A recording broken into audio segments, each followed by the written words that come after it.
बिस्मिल्लाहिर्रहमानिर्रहीम, अस्सलाम वालेकुम एंड वेरी गुड मॉर्निंग। मैं हूँ ईशा अदनान और मैं हूँ मोहम्मद जुनैद हलीम। सुबह खैर, उम्मीद है कि आपकी सुबह खैरियत से गुजर रही होगी। और आज की बड़ी डेवलपमेंट स्टोरी है, डेवलपिंग स्टोरी इस लिहाज से भी अहम है कि इस पर बड़े अरसे से बात हो रही थी और जो एक तनाव की सी कैफियत थी। तवक्को करते हैं कि अब वो जो शुकूक व शुबात थे, वो जो उंगलियां उठाई जाती थी मुल्की इस्टेब्लिशमेंट के ऊपर, फ़ौज के ऊपर, उसके अंदर किसी हद तक कमी आ सकेगी। और एक बड़ा मुतालबा था ख़ास तौर पे उन लोगों का जो कि इस्टेब्लिशमेंट के ख़िलाफ़ तनकीद को अपना हक समझते हैं। वो कहते हैं कि जी आप हमारे ऊपर तो केसेस बना रहे हैं, आप हमें तो दीवार से लगा रहे हैं, लेकिन अपने अंदर जो आपकी काली भेड़ें हैं उनकी निशानदही क्यों नहीं होती, उन्हें क्यों नहीं इबरत का निशाना बनाया जाता। तो लें जी, उनकी तसल्ली के लिए एक बड़ा एक्शन हुआ है।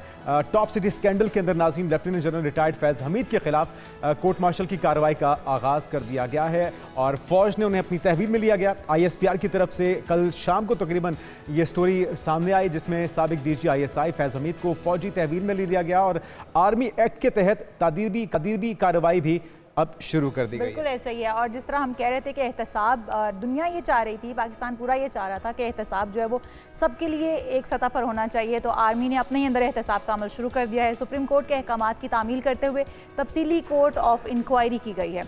अच्छा, हम लोग ये तासुर ये होता है कि आर्मी के अगेंस्ट ना तो कोई कार्रवाई हो सकती है, ना ही उसके अंदर जो इस तरह के अनासर, इस तरह के लोग मौजूद हैं उनसे कोई एहतसाब किया जा सकता है। लेकिन आर्मी ने ये एक मिसाल जो है वो कायम की है और जिस तरह से उन्होंने अपने साबिका DG ISI के खिलाफ जो कार्रवाई शुरू की है, ये यकीनन जो है आने वाले वक्तों में सबके लिए सबक होगा। हम इसके ऊपर एक छोटी सी रिपोर्ट देखते हैं, उसके बाद फिर इस पे बात करते हैं। पाक फौज में एहतसाब का मौसर निजाम। टॉप सिटी स्कैंडल में साबिक DG ISI lieutenant general retired Faiz Hamid के खिलाफ कोर्ट मार्शल की कार्रवाई का आगाज। फैज हमीद को मजीद तहकीकात के लिए फौज की तहवील में ले लिया गया। पाक फौज के शोबा ताल्लुकात आमा के मुताबिक सुप्रीम कोर्ट के अहकामात पर अमल करते हुए इंक्वायरी की गई। Lieutenant general retired Faiz Hamid के खिलाफ पाकिस्तान आर्मी एक्ट के तहत तादीबी कार्रवाई का आगाज कर दिया गया है। ISPR ने अपने बयान में कहा है कि रिटायरमेंट के बाद भी फैज हमीद मुतअद्दिद मौके पर पाकिस्तान आर्मी एक्ट की खिलाफ वर्जी के मुर्तकिब पाए गए। वाज़ेह है कि lieutenant general retired Faiz Hamid 2019 से 2021 तक इंटर सर्विसेज इंटेलिजेंस के डायरेक्टर जनरल के ओहदे पर रहे। अच्छा जी, फौज में कड़े एहतसाबी अमल पर DG ISPR ने वाज़ेह बयान भी दिया है। 7 मई की प्रेस कॉन्फ्रेंस में लेफ्टिनेंट जनरल रिटायर्ड अहमद शरीफ चौधरी ने वाज़ेह किया था कि फ़ौज में खुद एहतसाबी सख्त, शफाफ और ख़ुदकार अमल है और ये यकीनी तौर पर शुरू किया जाएगा और फ़ौज को अपने एहतसाबी निज़ाम पर फ़ख्र है, उन्होंने ये भी कहा था। और अब ये फ़ख्र मेरे ख्याल में सामने आ रहा है जो उन्होंने जिसके हवाले से बयान दिया था। तो अब हम इस हवाले से बात भी कर रहे थे, हमारे मेहमान भी हमारे साथ मौजूद हैं। हमारे मेहमान हमारे साथ मौजूद हैं ब्रिगेडियर रिटायर्ड सैयद गज़नफ़र अली साहब। ब्रिगेडियर साहब, आपको वेलकम कहेंगे। पाकिस्तान मॉर्निंग में एक बड़ी डेवलपमेंट है और इसको सराहा भी जा रहा है लगभग तमाम सियासी हलकों की तरफ से भी, अवामी सतह पे भी, क्योंकि माजी करीब में एक ताकतवर तरीन शख्सियत के तौर पे इन्हें जाना पहचाना जाता था और जो सियासत के अंदर मुदाखलत हो या जो करप्शन के जो इल्ज़ामात लगते हैं इस्टेब्लिशमेंट के ऊपर, फ़ौज के ऊपर, उसके अंदर भी इनका बड़ा किरदार रहा है। तो ये अभी काम शुरू तो हो गया, इन्हें तहवील में भी ले दिया गया, कोर्ट मार्शल का आगाज़ भी हो गया, लेकिन सबसे अहम सवाल ये है कि क्या ये सारे केसेस मंतकी अंजाम तक पहुँचेंगे और दीगर जो किरदार थे, क्या अब उनकी भी बारी आने वाली है? जैसे आपने अपने इंट्रोडक्शन में जिक्र किया top city dynasty housing associates का और उसके खिलाफ जो कंप्लेंट इनिशियली जो है, ये कंप्लेंट जो है या ये केस जो है सुप्रीम कोर्ट में दायर हुआ था। जैसे इसकी तफसीलात में आप जाएं तो, और सुप्रीम कोर्ट ने फिर इसको रेलेवेंट अथॉरिटीज के लिए मिनिस्ट्री ऑफ डिफेंस को रेफर किया और मिनिस्ट्री ऑफ डिफेंस से फौज में आया, फौज की तरफ आया। अब फौज की तरफ जब ये आ गया तो ये तो हो नहीं सकता था कि इसको दबा दिया जाता या it could have been put against under the carpet. फौज ने तो अपनी इन्वेस्टिगेशंस कर ली थी और आपने देखा कल ISPR का जो स्टेटमेंट है वो भी कहती है कि जी इस केस के ऊपर तमाम की तमाम इन्वेस्टिगेशन, जो एक इन्वेस्टिगेशन एक डिफरेंट चीज होती है, इंक्वायरी एक डिफरेंट चीज होती है, यानी इन्वेस्टिगेशंस करके इंक्वायरी की गई और इंक्वायरी मुकम्मल की गई और फिर उसकी रिकमेंडेशंस होती है जो जाती है रेलेवेंट अथॉरिटीज तक और वहाँ पे ये सजेस्ट किया गया होगा, किया गया है उस इंक्वायरी में कि इसको फर्दर प्रोसीड करना चाहिए, इसके खिलाफ लीगल प्रोसीडिंग्स होनी चाहिए, जिसके लिए कोर्ट मार्शल का अनाउंस हुआ। अब जब कोर्ट मार्शल होगा तो ये ऐसे नहीं है कि हे वे ऐसी कहने में कोर्ट मार्शल का आपने जिक्र कर दिया, उसके लिए बाकायदा एक प्रॉपर कोर्ट बनेगी। जैसे आप देखते हैं कि सिविल में अदालतें होती हैं जहाँ जजेस साहिबान सामने मुकदमे जाते हैं, ये भी उसी तरह की एक अदालत होगी मिलिट्री कोर्ट, जिसमें एक प्रेसिडेंट होगा और उसके साथ 2 3 या 5 की ये कॉन्स्टिट्यूशन होगी, मेंबर्स होंगे। उसके बाद पूरा एक प्रोसीजर चलेगा कानून के तहत, और उसके ऊपर जो हमारे यहाँ लीगल एडवाइस होती है वो आर्मी की एक जय एडवोकेट ब्रांच है, वहाँ से वो लीगल उसके ऊपर ओपिनियन जो है वो दिया जाता है। और जब ये कोर्ट फॉर्मुलेट हो जाएगी तो फिर उसके अंदर जब मुकदमा चलेगा उसके अंदर प्रोसिक्यूटर भी होगा, और उसके अंदर जो मुलजिम होता है उसको डिफेंस अटॉर्नी भी दिया जाता है, वो अपना डिफेंस अटॉर्नी खुद हायर करता है। और फिर वहाँ पे आर्गूमेंट्स होते हैं, डॉक्यूमेंट्स प्रेजेंट किए जाते हैं, पूरा केस हियरिंग होती है, और उसके बाद जब हियरिंग कंप्लीट हो जाती है उसके ऊपर फैसला लिखा जाता है। और जब वो फैसला लिखा जाता है तो फिर वो जाता है रेलेवेंट अथॉरिटीज़ के पास, उसे लीगल ओपिनियन के लिए जाता है, फिर लेकिन और वो उसको अप्रूव करते हैं, और उसके बाद फैसला अनाउंस कर दिया जाता है। यानी फैसला, लेकिन अमूमन ये इस प्रोसेस में जो है आप कह सकते हैं कि महीना, 1.5 महीना, 2 महीने लग सकते हैं, क्योंकि होता है ये बड़ी एक्सपीडिशियसली है। ब्रिगेडियर साहब, जिस तरह से हमने देखा 9 मई के वाकयात में, जिस तरह सिविलियंस को भी आर्मी एक्ट्स का सामना करना पड़ा या उनका सामना करना पड़ा बार बार, तो क्या ऐसा हो सकता है कि इनका ट्रायल भी सिविल कोर्ट में किया जा सके? आर्मी के जो ओहदेदार हैं या उनके जो साबिका ऑफिसर्स हैं उनको भी सामना करना पड़ सकता है? सिविल कोर्ट का तो अब नहीं करना, क्योंकि अनाउंस ये हुआ है कि उनका कोर्ट मार्शल होगा, तो उसका तो सिविल कोर्ट से रेलेवेंस इस वक्त खत्म हो गई है। तो इस वक्त लेकिन सर केसेस तो आप देखें ना, सिविलियंस की जानिब से उनके ऊपर जो एलिगेशंस लगाए गए हैं, जो उनके ऊपर केसेस चल रहे हैं करप्शन के, वो सिविलियंस की जानिब से हैं। अगर हम देखें तो जो तमाम तर अब तक केसेस हैं, वो आप नहीं समझते कि उनका ट्रायल जो है वो हम फेयर तभी या इसकी डिमांड की जा सकती है अवाम की जानिब से कि उनको सिविल कोर्ट का सामना करना पड़े, सिविल कोर्ट में उनका ट्रायल चले? अवाम की डिमांड का चक्कर तो नहीं है ना, वो तो आर्मी ने अपना अनाउंसमेंट कर दिया कि उनका कोर्ट मार्शल का, अगर आपने वो ज़रूर ट्वीट वो पढ़ा होगा, स्टेटमेंट पढ़ी होगी, वो कहती है कि the process of FGCM has been initiated against general Faiz. तो जब उन्होंने इस चीज़ को अनाउंस कर दिया तो, और सिविलियन कोर्ट में पहले ही वो केस गया था, जैसे मैंने आपसे बताया सुप्रीम कोर्ट में गया था, और सुप्रीम कोर्ट ने ही कहा था कि इसको रेलेवेंट करें, इसको रेफर करें रेलेवेंट अथॉरिटीज़ को, तो वो चैप्टर तो क्लोज हो गया ना। अगर उस वक्त सिविलियन कोर्ट ने करना होता तो वो सद कर चुकी होती। इसमें एक जो कंप्लेनेंट है वो है तो सिविलियन, लेकिन जिसके खिलाफ कंप्लेंट की जा रही है वो आर्मी ऑफिसर है। बिल्कुल ठीक है। अच्छा ब्रिगेडियर साहब, अच्छा 2 तरह के केसेस का सामना है जो अभी तक की कंप्लेंट सामने आ रही हैं। एक तो है टॉप सिटी स्कैंडल, दूसरा रिटायरमेंट के बाद जो उन्होंने गैर आईनी गैर कानूनी काम किए हैं। तो आपको लगता है कि जिस वक्त वो हाजिर सर्विस थे और जाहिर बात है जो कमान के सरबरा थे उन्हीं के कहने पे वो तमाम इकदाम कर रहे होंगे, तो वो भी नरगे में आ सकते हैं, उनकी बारी, उनका नंबर भी आ सकता है इसके बाद? नहीं, वो तो खुद कोर कमांडर थे और DGISI थे, तो ये कहना वो किसी के कहने पे काम कर रहे थे, ये तो मुझे लॉजिक समझ नहीं आता। क्योंकि एक कोर कमांडर जो होता है वो बहुत सारे चीज़ों में जो normal day to day affairs की चीज़ें होती हैं या इसके अलावा जो उसका अपना कॉन्डक्ट होता है, उसके लिए तो वो किसी से परमिशन की ज़रूरत नहीं होती, उसके पास खुद परमिशन मौजूद होती है। अब मैं सिर्फ बात कर रहा हूँ आपसे उस कंप्लेंट के हवाले से जो कंप्लेंट सुप्रीम कोर्ट से रेफर हुई है। उसके अलावा अगर कोई चीज़ कही जा रही है तो उसका तो कोई चार्जेस या किसी किस्म का क्लॉज या किसी किस्म का कोई इल्ज़ाम तो सामने नहीं आया, वो तो एक जनरल स्टेटमेंट है। अब जब उसके ऊपर कोई स्पेसिफिक चीज़ अनाउंस की जाएगी या कोई उसके ऊपर किसी रेलेवेंस से कोई चार्ज लगाया जाएगा किसी क्राइम के, उस वक्त हम उस पर कॉमेंट करते हैं कि उन्हें कर सकते हैं कि वो काम हुआ है या नहीं हुआ। इसमें भी अभी तक उनके खिलाफ एक चार्जेस है ना कि जी उन्होंने टॉप सिटी हाउसिंग स्कीम की कोई अपना उनको प्रेशराइज किया, ये किया।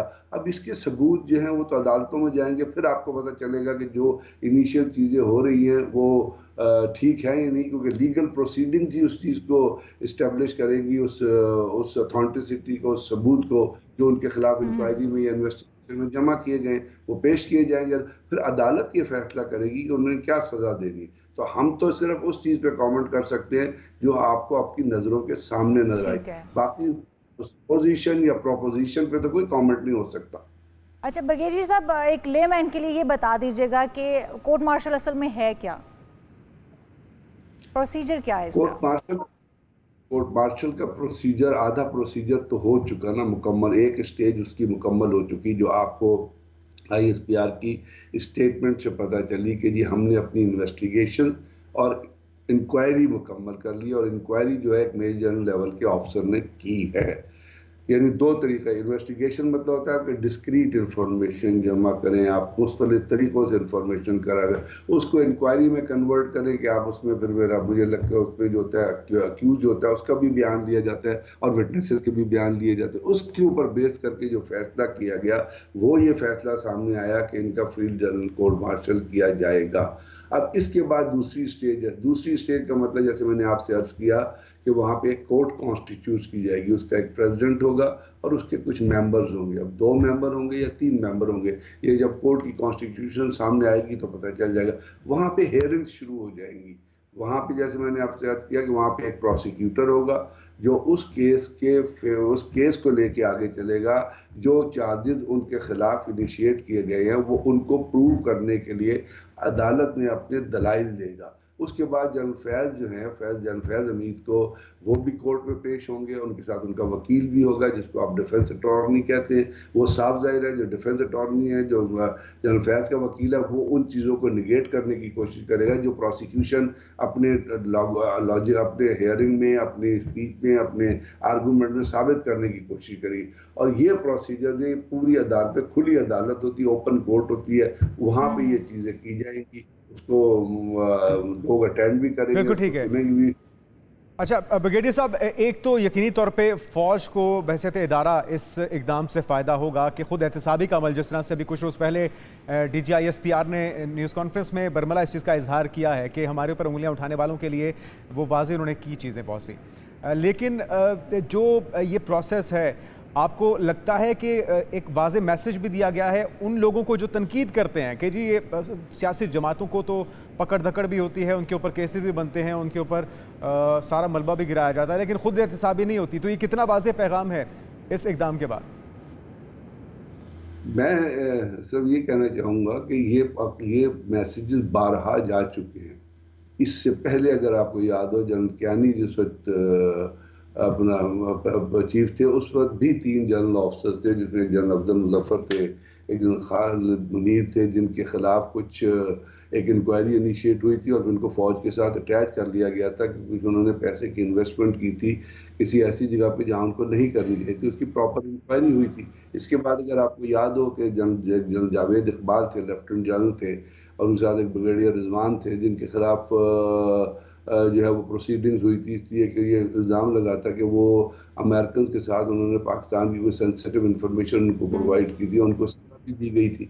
और इसके अलावा भी आप देखते हैं कि बहुत सारे, मैं आपको ऐसे केसेस कोट कर सकता हूँ, नंबर ऑफ केसेस, बेताशा केसेस हैं जिसमें फ़ौज के जिन लोगों ने जुर्म किया उनको ओपनली ट्राई किया गया और उनको डेथ पेनल्टीज तक दी गई। तो ये चीज़ फ़ौज जब चीज़ किसी, और ख़ास तौर पे जब जो आप बात कर रहे हैं अभी, ये जनरल फैज़ हमीद का केस है, ये बुनियादी तौर पे it is misuse of authority, misuse of man power, misuse of your अच्छा ब्रिगेडियर साहब, 9 मई के वाक़यात में भी ये कुछ हलकों की तरफ से आवाज़ें आ रही हैं कि जनरल फैज़ का एक अहम किरदार था ये सारे इंसिडेंट्स करवाने में और लोगों को उकसाने में इनका किरदार रहा। आपके पास इससे मुतल्लिक कोई इन्फॉर्मेशन है? लोग तो हर चीज़ कहेंगे, उनको तो कोई रोक नहीं सकता, लेकिन इसके अलावा जो कुछ, मैं सिर्फ उस चीज़ को आपको बयान करना चाहूँगा जो चीज़ ISPR की तरफ से की गई। और ISPR की तरफ से जो चीज़ आई है, उन्होंने कहा कि जी हमने इस केस में इन्वेस्टिगेशन इंक्वायरी मुकम्मल कर ली है, और वो रिलेट करती है, साफ ज़ाहिर है अगर वो कह रहे हैं कि जी उन्होंने पाकिस्तान आर्मी एक्ट के खिलाफ काम किया, तो पाकिस्तान आर्मी एक्ट तो बड़ा क्लियर है ना कि आप अपनी अथॉरिटी को मिसयूज़ नहीं कर सकते, आप अपनी पोजीशन को मिसयूज़ नहीं कर सकते, आप किसी सिविलियन को डिटेन नहीं कर सकते, आप किसी हाउसिंग स्कीम में हिस्सा नहीं कर सकते, आप कोई लैंड ग्रैबिंग का पार्ट नहीं बन सकते, चाहे उसके भाई ने वो की या उनके डायरेक्शन पे वो ही, इसमें उनकी डायरेक्शन शामिल होगी। वो खुद तो मौके पे मौजूद नहीं होंगे, कुछ और लोग होंगे जो गए होंगे। तो मैं तो सिर्फ ये कह सकता हूँ कि जो केस सामने है, हमें उस केस पे कमेंट करना चाहिए। अगर हम ये कहना शुरू कर देंगे वो तो, अब जो लोग हैं वो तो हर किस्म की बातें करेंगे, पाकिस्तान का कल्चर भी आपको पता है और लोगों का एनिमल अपना ज़ाती इंटरेस्ट भी आपको पता है, वो अपने ज़ाती इंटरेस्ट को पोर्ट्रे करने के लिए इंसानों को रगड़ते हैं और दबा के रगड़ते हैं। लेट्स सी क्या होता है। ये जो चीज़ें आ रही हैं, इसके ऊपर जो मैं आपसे बात कर रहा हूँ, इसके ऊपर ठीक है, लेकिन सर हम ये उम्मीद करते हैं कि गैर जानिबदार और शफाफ इंक्वायरी होगी और शफाफ एहतसाब होगा। बहुत शुक्रिया। सैयद गजनफर रिटायर्ड ब्रिगेडियर हमारे साथ मौजूद थे और दिफाई तज्जियाकार हैं। इन्होंने हमें बताया कि किस तरीके से कोर्ट मार्शल होता है और जिस तरह जुनैद हम देखते हैं मार्शल का पहली एग्जाम्पल ये इन्होंने जिस तरह से कायम किया और अगर असर और सूख भी बहुत रखते हैं DGISI और इसमें कोई दो राय नहीं है कि असरअंदाज हो सकते हैं उनके ताल्लुकात जो आर्मी के अंदर उनके मौजूद होंगे क्योंकि वो इतनी बड़ी पोस्ट पर रह चुके हैं। तो अगर वो एहतसाब के ऊपर असरअंदाज नहीं होते और शफाफ इंक्वायरी होती है तो फिर यकीनी तौर पर एक एग्जाम्पल सेट होगी। लेकिन फौज के अंदर खुद एहतसाबी का अमल एक तवील अरसे से जारी है। जिस तरह से ब्रिगेडियर साहब भी बात ये कर रहे थे, जनरल दुरानी हो या फिर इस वक्त जो कुछ जासूसी में मुलविस किरदार थे उन्हें एवन के फांसियां तक भी दी गई हैं। तो ये खुद एहतसाबी का अमल एक तवील अरसे से जारी है और एक बार फिर से इस मौके के ऊपर इसकी टाइमिंग बड़ी इंपॉर्टेंट है क्योंकि एक सियासी जमात PTI की तरफ से ये इल्ज़ाम सामने आ रहा था कि जी उनके लीडर को तो अंदर डाला गया है लेकिन जो कॉन्स्पिरेसीज़ के अंदर जो उनको उकसाने में लोग मुलविस थे उनकी बात क्यों नहीं होती। तो फौज में खड़े एहतसाबी अमल पर DGI-SPR ने कुछ रोज़ पहले क्या बात की थी वो सुनिए। तो खुद एहतसाबी का अमल कितना शफाफ है ये आने वाला वक्त बताएगा, लेकिन ये अमल चल रहा है इसमें कोई दो राय नहीं है। और साथ में इशारा एक और मैसेज भी जो बड़ा वाज़ेह है कि अगर हम अपने लोगों को नहीं छोड़ेंगे तो छोड़ेंगे उसको भी नहीं जो कि आपको पसंद है या आपका मंजूर नज़र है या उसकी मकबूलियत बहुत ज़्यादा है। तो मुख्तलिफ मैसेजेस इस गिरफ्तारी या इस एहतसाबी अमल के ज़रिए दिए गए हैं। इस पर हमने बात की है, बहुत से अभी और इशूज़ हैं जिस पर आज के मॉर्निंग शो में बात होगी। एक ब्रेक लेते हैं, ब्रेक के बाद दोबारा स्टे विद अस।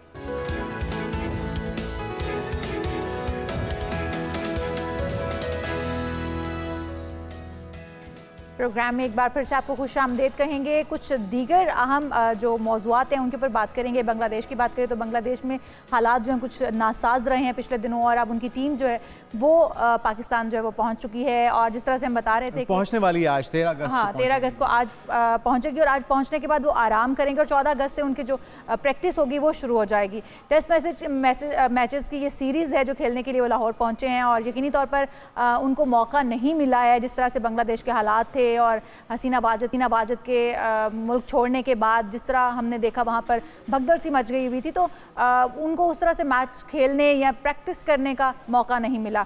अब इस वक्त बताया जा रहा है कि इलामा इकबाल इंटरनेशनल एयरपोर्ट पर पहुँच चुकी है बांग्लादेशी टीम और वो आज आराम करने के बाद कल से अपना जो प्रैक्टिस शुरू कर देंगे। बिल्कुल, और 2 टेस्ट मैचेस हैं। अब इस मैचेस के अंदर किसका पलड़ा भारी रहेगा और कितनी बैलेंस पाकिस्तान की टीम है क्योंकि T20 वर्ल्ड कप के बाद यकीनी तौर पे एक तनकीद की जद में थी पाकिस्तानी टीम भी। तो इसी पे बात कर लेते हैं। हमाद सिद्दीकी साहब हमारे साथ मौजूद हैं, स्पोर्ट्स तज्जियाकार। हमाद भाई क्या कहेंगे इन हालात में? यकीनी तौर पे दाद की लायक तो है बांग्लादेश पाकिस्तान आ रही है और जिस तरह से पाकिस्तान ने उन्हें दावत भी दी कि आप प्रैक्टिस के लिए भी ज़रा जल्दी आ जाइए तो उन्होंने इस दावत को कबूल किया। मैचेस के हवाले से बताइए कितने टक्कर के होने वाले हैं और किसका पलड़ा आपको भारी दिखाई दे रहा है? थैंक यू वेरी मच, बहुत बहुत शुक्रिया। मैचेस ऑब्वियसली पाकिस्तान के पॉइंट ऑफ व्यू से देखे जाएं तो पाकिस्तान की रीबिल्डिंग प्रोसेस चल रहा है पाकिस्तान की। लास्ट टाइम पाकिस्तान टूर्ड ऑस्ट्रेलिया इन जनवरी, तो तब से लेकर अब तक टेस्ट मैचेस नहीं हुए, T20 और वनडे होते रहे, तो टेस्ट मैचेस बड़े कम होते हैं। इसकी वजह से आपको टेस्ट मैचेस की टीम की एनालिसिस करने में थोड़ा आपको कम लोगों को याद रहता है परफॉर्मेंसेस। अगर लास्ट टूर की जिस तरह मैं बात करूं पाकिस्तान के ऑस्ट्रेलिया के टूर की, तो miserably Pakistan failed in Australia under the captaincy of Shan Masood, जिनको रिटेन किया गया। लेकिन पाकिस्तान के बहुत सारे इश्यूज थे जिसमें पाकिस्तान के प्लेयर्स के आपस के अंदर रिफ्ट जो है वो डिफरेंसेस हैं। वो पहली बात ये है, वो क्रिएट किसने किए है? वो क्रिएट पाकिस्तान क्रिकेट बोर्ड ने किए। वो पहले बाबर आजम को हटाया, ठीक हटाया था, 4 साल वो कैप्टनसी कर चुके थे और वो डिलीवर नहीं कर पा रहे थे, उनको हटा दिया। लेकिन उनकी जगह जिसको लाना चाहिए था रिजवान को, उसकी जगह शाहीन शाह अफरीदी को ले आए और न्यूजीलैंड ले जाके सिर्फ एक ही 5 T20 मैचेस में एक ही टूर के बाद उनको हटा दिया गया, ना उनको पूरा मौका दिया गया डिलीवर करने के लिए। उसके बाद से दोबारा फिर बाबर आजम को, अब तो पहले वाला फैसला गलत था बाबर आजम को हटाने का या दोबारा लाने वाला, तो क्राइटेरिया होना चाहिए कि किस परफॉर्मेंस की बुनियाद पे आप दोबारा लेकर आ रहे हैं। खैर, ये तो हम शॉर्टर फॉर्मेट की बात करते थे, ये इसलिए मैंने बात की कि प्लेयर्स के आपस में डिफरेंसेस क्रिएट किए पाकिस्तान क्रिकेट बोर्ड ने, वो as a team as a unit एक जेल इन होकर नहीं खेल पाई। अब शान मसूद कैप्टन आ गया और शान मसूद हमेशा से कहते हैं कि मैं एग्रेसिव ब्रांड ऑफ क्रिकेट खेलूंगा, जस्ट लाइक इंग्लैंड जो कि बेसबॉल क्रिकेट खेलती है। टेस्ट क्रिकेट में भी आपको वनडे की तरह की क्रिकेट खेलते हुए नजर आते हैं, ऑलमोस्ट 4 से 5 रन पर ओवर। उसका फायदा ये होता है कि टेस्ट मैच ड्रॉ नहीं होता, ऑल्दो कि इंग्लैंड एक आध मैच उसमें हारा भी है, लेकिन उसमें ये होता है कि 5 दिन का टेस्ट मैच बोरिंग नहीं होगा, रिजल्ट ओरिएंटेड होगा। अब पाकिस्तान और बांग्लादेश के दरमियान जो टेस्ट सीरीज होने जा रही है 2 मैचेस की, ये पाकिस्तान के पास एक और गोल्डन अपॉर्चुनिटी है, वो ये कि वर्ल्ड टेस्ट चैंपियनशिप 2023 से लेके 2025 के साइकिल की ये वर्ल्ड टेस्ट चैंपियनशिप के तहत ये सीरीज खेली जा रही है और पाकिस्तान को इस साइकिल में रिमेनिंग मैचेस हैं पाकिस्तान के 9 test matches and out of 9 test matches Pakistan are going to play 7 in their home condition. तो होम कंडीशन का एडवांटेज उठाने के लिए पाकिस्तान के लिए ये सुनहरी मौका है कि अगर पाकिस्तान इनमें से ये जो 7 टेस्ट मैचेस हैं उनमें से अगर 6 मैच जीत जाता है तो then Pakistan can qualify for the final of the world test championship, जिसमें टॉप 2 टीम जो है वो क्वालिफाई करती हैं। तो सुनहरी मौका अपनी कंडीशन अच्छा। और अपनी कंडीशन की जब हम बात करते हैं तो हम हमेशा से अपनी कंडीशन में हमारा जो स्ट्रॉन्ग होल्ड है वो है सही। हमारे स्पिनर्स। लेकिन unfortunately last time England and New Zealand toured Pakistan और वो पाकिस्तान के स्पिनर्स वो इम्पैक्टफुल बॉलिंग करते हुए नहीं दिखाई दिए, क्योंकि इंग्लैंड बासानी पहले दिन, अगर रावलपिंडी टेस्ट मैच की बात की जाए 2022 की, तो पहले दिन 114 साल की तारीख में क्रिकेट की England went on to score more than 500 runs, जिसमें बिल्कुल ऐसे। 4 सेंचुरियां। हमाद सदीकी तो साहब, जिस तरह से पाकिस्तान हम देख रहे हैं कि हमेशा से पाकिस्तानी टीम जो है वो अपनी परफॉर्मेंस कोई ख़ास अच्छी नहीं दे पाती है, लेकिन इस वक्त उन्हें एज हासिल है कि होम ग्राउंड पे वो खेलने जा रहे हैं और होम ग्राउंड का एज तो उन्हें हासिल है, लेकिन आप क्या देख रहे हैं, टफ हो सकता है उनके लिए? बांग्लादेशी टीम को किस तरह से देख रहे हैं आप? उन्हें मौका भी नहीं मिला उस तरह से प्रैक्टिस का, तो वो कोई टफ टाइम दे सकते हैं? देखिए, बांग्लादेश के ऊपर प्रेशर है, they going to a turmoil और उनके जो पीछे मुल्क में जो हो रहा है उसका प्रेशर, आपके जो प्लेयर इस टीम में है जिसमें शकीबुल हसन है जो फॉर्मर रूलिंग पार्टी के मेंबर थे पार्लियामेंट के, वो इस टीम में, और अभी ग्लोबल T20 लीग कनाडा में वो खेल रहे थे, वहाँ पे जो स्पेक्टेटर्स हैं उन्होंने उनसे इसी तरह के सवाल किए कि क्या हो रहा है, तो वो आपको नजर आया कि वो प्रेशर में है। अब उस प्रेशर में आके एक और चीज कि वो अपने करियर के बिल्कुल एंड में भी है, कोई पिछले 1-1.5 साल से वो कोई खास परफॉर्मेंस उनकी जानिब से आ नहीं रही। फिर उनके फास्ट बॉलर है तस्कीन अहमद, वो आए हैं इस सीरीज में, उनकी एल्बो इंजरी थी, उसके बाद वो आए हैं और फुली रिकवर नहीं हुए, लेकिन क्योंकि रिसोर्सेज नहीं है तो उनको दोबारा टीम में इंडक्ट कर लिया गया। तो बांग्लादेश और पाकिस्तान का अगर कंपैरिजन किया जाए, पाकिस्तान क्योंकि अपनी होम कंडीशन में खेल रहा है और पाकिस्तान में भी आपको वो ऑपरेशन हुआ है बहुत सारे प्लेयर्स के हवाले से, कुछ प्लेयर्स हैं जो कि परफॉर्म नहीं कर सके, उनको नहीं खिलाया गया, लेकिन मोहम्मद हुरैरा एक पाकिस्तान का फ्यूचर है जिसने पाकिस्तान शाइन की तरफ से डबल सेंचुरी ऑस्ट्रेलिया में जाके स्कोर की, वो फ्यूचर प्रोस्पेक्ट है पाकिस्तान का। तो अब ये कहा जा रहा है कि जो डोमेस्टिक क्रिकेट में परफॉर्म करेगा उसको पाकिस्तान क्रिकेट में जगह मिले, जो कि बहुत अच्छा मैं कहूँगा कि फैसला होगा। अदरवाइज डोमेस्टिक क्रिकेट ही खत्म कर देते, अगर उसमें जो बच्चा बॉलिंग में बैटिंग में परफॉर्म कर रहा है उसको अगर मौका ही नहीं मिलेगा तो फिर उसकी परफॉर्मेंस का क्या फायदा। वो हमाद भाई, अभी आप बात कर रहे थे कि ज़्यादा इन्हिसार हमारा स्पिन बॉलर्स के ऊपर होगा, लेकिन जो टीम सिलेक्शन है उनका लगता है कि दारोमदार ज़्यादा फास्ट बॉलर्स पे है। स्पिन बॉलर्स तो बराए नाम रखे गए 17 रुकनी स्क्वाड में। बिल्कुल, आपने सही स्क्वाड देखकर ही आपने सही बात की। वो इस वजह से जो पिच क्यूरेटर इस वक्त पाकिस्तान क्रिकेट बोर्ड ने हायर किए हैं, उनका ताल्लुक वेस्टर्न ऑस्ट्रेलिया पर्थ से है, उनको बुलाया गया है। तो पर्थ की जो हिस्ट्री कहती है वो वहाँ पे ज्यादातर बाउंसी और पेसी पिच होती है जिसपे ग्रास होती है। क्या पाकिस्तान अपने फास्ट बॉलर्स को बैक करके बांग्लादेश की वीकनेस को देखते हुए फास्ट बॉलर को ट्रम्प कार्ड, उनको अपना मतलब जीत के लिए वेपन बनाया हुआ पाकिस्तान ने, ये अब देखना पड़ेगा कि गस जो पिच क्यूरेटर ऑस्ट्रेलिया से आए हैं वो आया पाकिस्तान के मतलब की पिच बना पाएंगे कि नहीं बना पाएंगे, ये बड़ा सवाल है। ऑस्ट्रेलियन सॉइल और पाकिस्तानी सॉइल में बड़ा डिफरेंस है, तो उतनी हार्ड पिचेस और उसमें स्विंग और सीम और सारी चीजें मिल रही हों, ये देखना पड़ेगा। प्रैक्टिस मैचेस में यहाँ पे जो पिंडी में प्रैक्टिस चल रही है उसमें टॉप ग्रीन पिच पे प्रैक्टिस होती हुई नजर आई, तो पाकिस्तान इसका मतलब है कि ऐसी पिच बनाना चाह रहा है कि जहां फास्ट बॉलर को असिस्टेंस मिले, और हमारे फास्ट बॉलर जिसमें शाहीन शाह, नसीम शाह बड़े अच्छे रहते हैं, इनको मौका दिया जाएगा। अच्छा हमाद सदीकी साहब, जिस तरह से हम बड़ा इस पर भी इन्हिसार करते हैं कि हमारे ओपनर बल्लेबाज जो हैं वो कौन होंगे और उनकी परफॉर्मेंस जो बड़ी मैटर करती है, यहाँ पर आप देख रहे हैं कि हमारे ओपनर्स जो है वो किस तरह की कारकर्दगी परफॉर्मेंस दिखा पाएंगे? देखिए, opener captain himself along with Mohammad Huraira, जिसका मैंने कहा कि फ्यूचर प्रोस्पेक्ट है पाकिस्तान का, ये ओपन करते हुए नजर आए, क्योंकि इमामुल हक को ड्रॉप कर दिया गया है। 7 प्लेयर जो ऑस्ट्रेलिया टूर किया था वो 7 प्लेयर इस टीम का हिस्सा नहीं होंगे, तो यंगस्टर्स को मौका दिया गया है। तो यंगस्टर्स को इतनी जल्दी हम थोड़ा सा ऑब्जर्व करना पड़ेगा, उनका डोमेस्टिक परफॉर्मेंस क्या वो ट्रांसफॉर्म कर पाएंगे इसको इनटू इंटरनेशनल क्रिकेट। बड़ा गैप होता है डोमेस्टिक का और इंटरनेशनल का। तो प्रॉस्पेक्ट नजर आ गया, उस प्रॉस्पेक्ट को मौका दे दिया गया, सबसे बड़ी बात है। पहले यही होता था, बेचारे परफॉर्म करते रहते थे, लेकिन जो एक सेट ऑफ प्लेयर थे वही हर टूर खेल रहे होते थे। वो बेशक परफॉर्म करें या ना करें, तो क्राइटेरिया ये है कि परफॉर्म करेंगे तो पाकिस्तान क्रिकेट टीम में रहेंगे।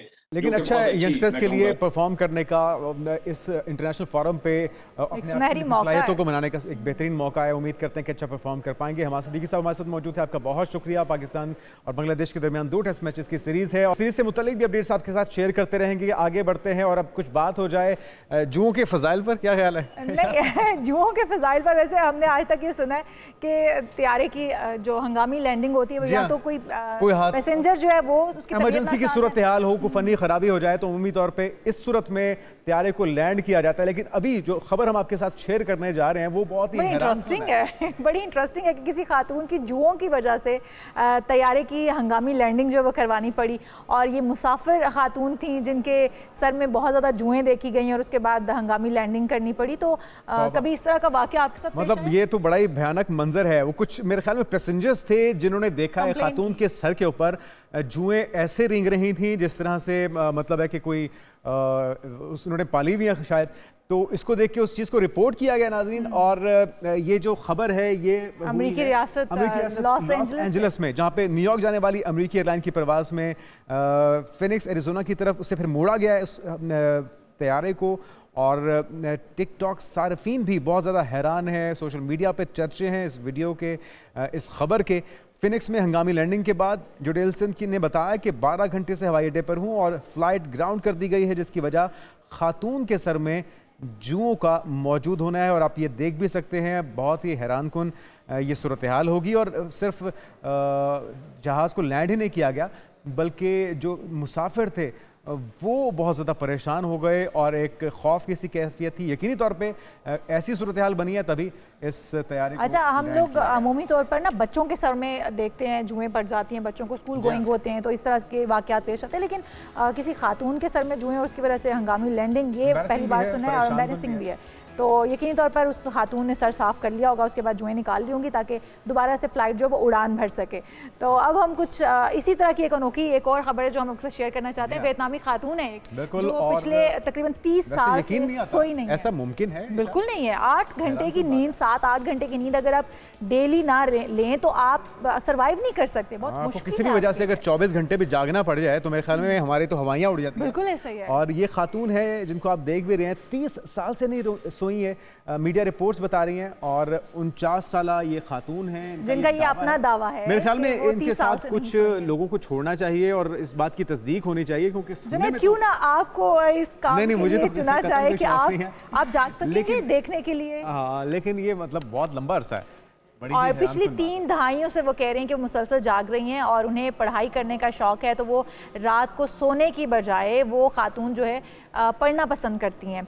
अबाई सुबह लॉन्ग एंड में कभी ना सोने वाली ये खातून हैं। ये उर्फ़ी नाम से खुशी कबूल, मतलब खुशी से ये कबूल करती हैं इस नाम को और इस तरह के उनके बारे में गुफ्तगू की जाए। कि इन्होंने फिर कभी ख्वाब भी नहीं देखा होगा, ख्वाब नहीं देखा होगा। अच्छा, ख्वाब जागती आंखों से भी देखा जा सकता है, जिन्हें ज़रूरी नहीं है उसके लिए सोना। कुछ लोग तो जागती आंखों से भी ख्वाब देखते हैं। आपने जागती आंखों से कोई ख्वाब देखा? बिल्कुल, जो ख्वाब आप जागती आंखों से देखते हैं वो ना तो आप भूलते हैं और आपको पूरा करने की लगन और शौक जो और बढ़ जाता है। नहीं, वो तो भूल नहीं ना पाते। मैं एक्चुअल बात कर रहा हूँ, महाभारत तो और अच्छा, ये अब मैंने खातून से नहीं पूछा कि आप सो पाई हैं और उसके बाद आपने ख्वाब देखा है या नहीं देखा, क्योंकि 30 साल से तो आप नहीं सो पाई हैं। लेकिन मुझे नहीं लगता कि कोई इंसान सर्वाइव कर सकता है एक लॉन्ग टाइम तक अगर वो ना सोए तो। बीमारी ही समझा जा सकता है। लेकिन वो ये कह रही है कि उनकी सेहत पे भी इसके कोई असरात नहीं है। तो बड़ी हैरानकुन ये खबर है। और बिल्कुल ऐसे है। उन्हें पढ़ाई करने का शौक है, सिलाई करने का शौक है और वो रात के औकात में ये करती हैं। तो मोहतरमा, अगर दिन के वक्त ये कर लें तो रात को सोया जा सकता है ताकि सेहत भी बेहतर रहे। और हम सब के लिए नींद बहुत ज़रूरी है। तो इस खबर के बाद मेरे ख्याल में एक ब्रेक तो बनती है। बिल्कुल एक ब्रेक बनती है और आप कहीं मत जाइएगा, स्टे विद अस।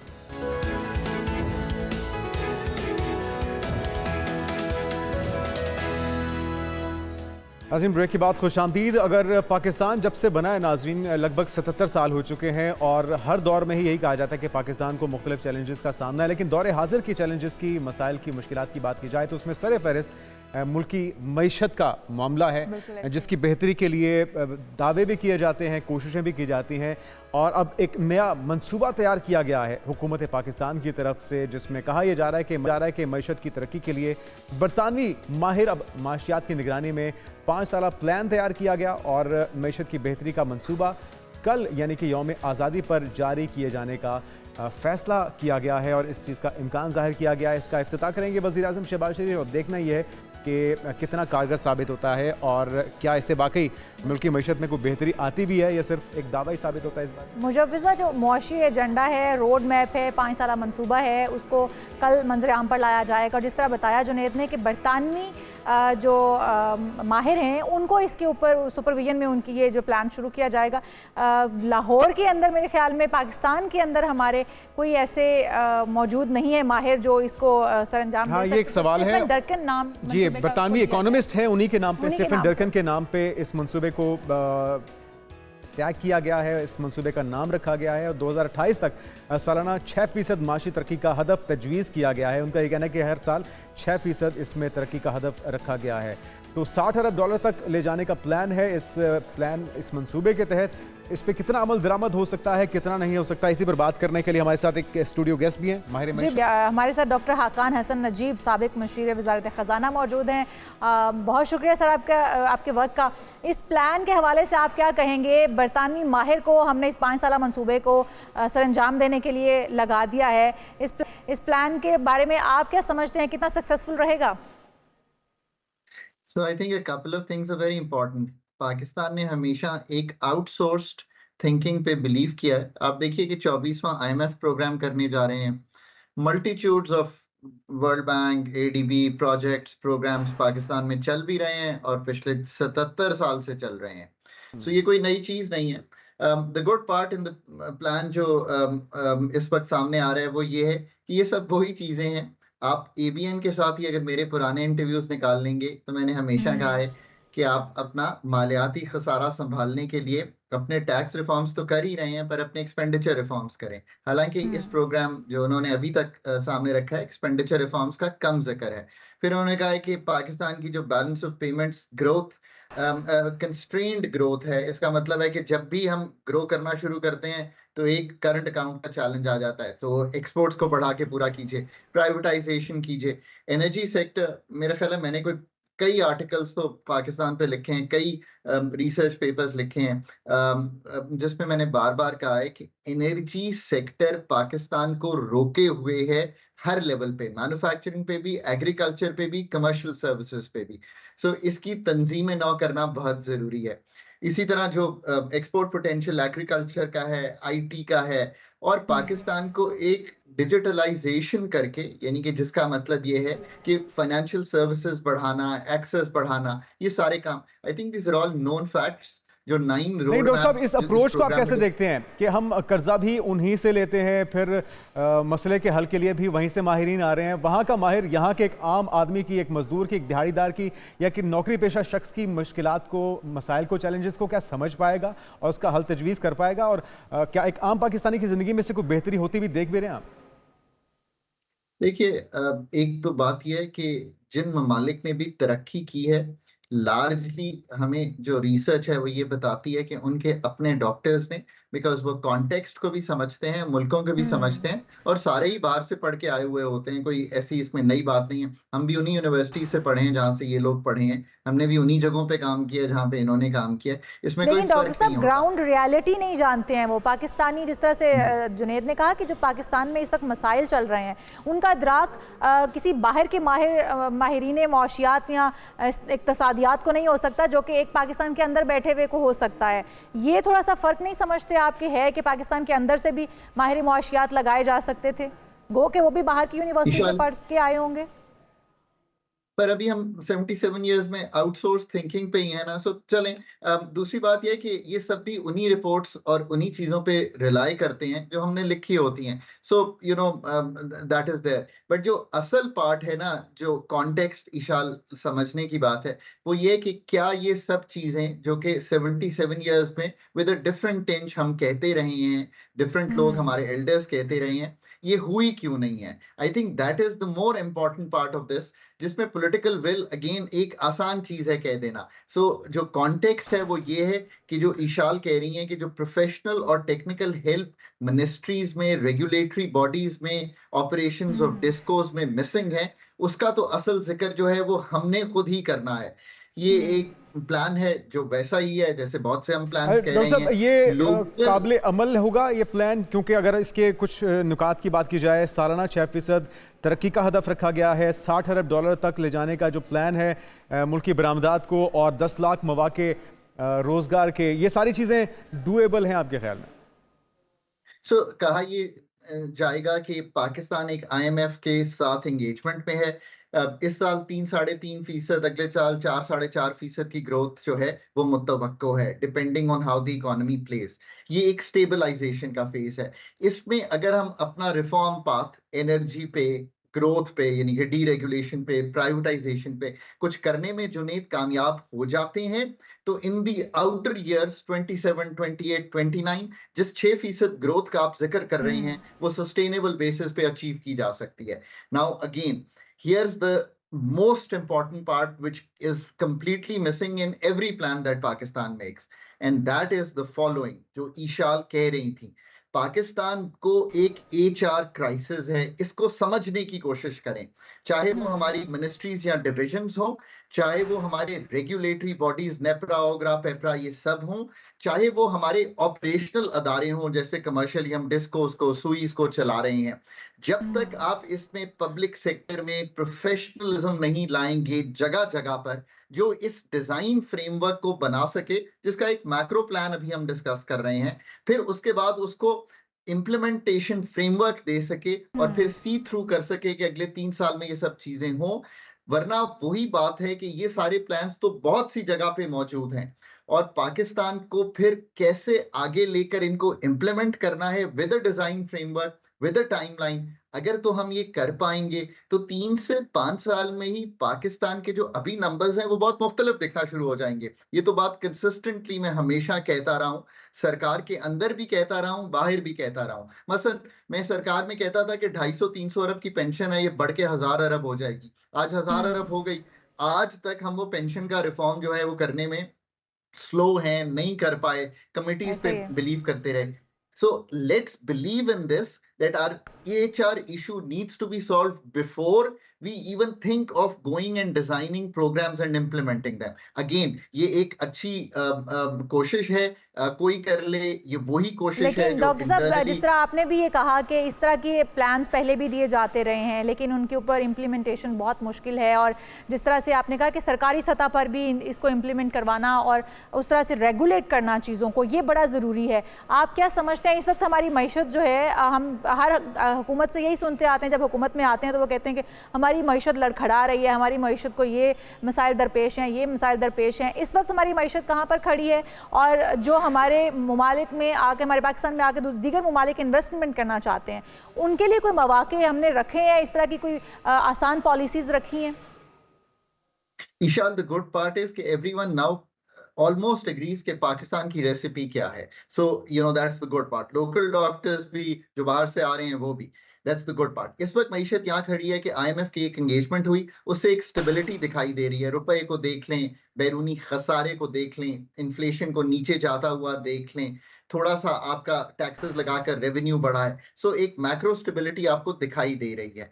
अब बात आगे इस तरह से है कि जब बजट आया और बिजली की कीमतें बढ़ी तो उसने एक सेंटिमेंट को तोड़ दिया है। इस सेंटिमेंट को रीबिल्ड करना है इन दोनों चीजों को थोड़ा सा ठीक करके। अगर तो आने वाले 6-8 माह में हम ये कर पाए तो सेंटिमेंट दोबारा डॉक्टर साहब, IMF की शरायत हमारे ऊपर तलवार की तरह लटक रही हैं, और वही फिर जिसकी आपने भी बात की कि बिजली के बिल, IPPs के साथ होने वाले मुआहिदे, क्या इन मनसूबा साजों की मौजूदगी में अगर वो कोई अच्छी चीज़ इंप्लीमेंट भी करना चाहते हैं, इन दो एग्रीमेंट्स के होते हुए, IPPs के साथ होने वाले मुआहिदे और IMF के साथ होने वाले मुआहिदे, क्या कोई बेहतरी की तवक्को रख सकते हैं हम?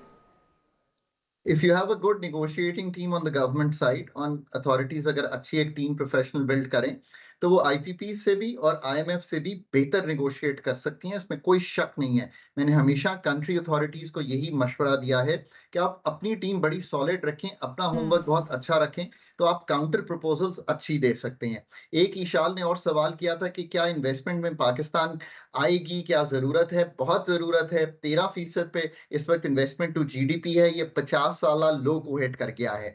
इसको बढ़ाने के लिए एफडीआई में जो आई थिंक न्यूज़ अब आनी चाहिए, रेकोडेक है और हमारे ब्राउन फील्ड यानी कि लगे हुए प्रोजेक्ट्स हैं, इसमें सऊदी अरेबिया का, यूएई का, कतर का इंटरेस्ट आना चाहिए।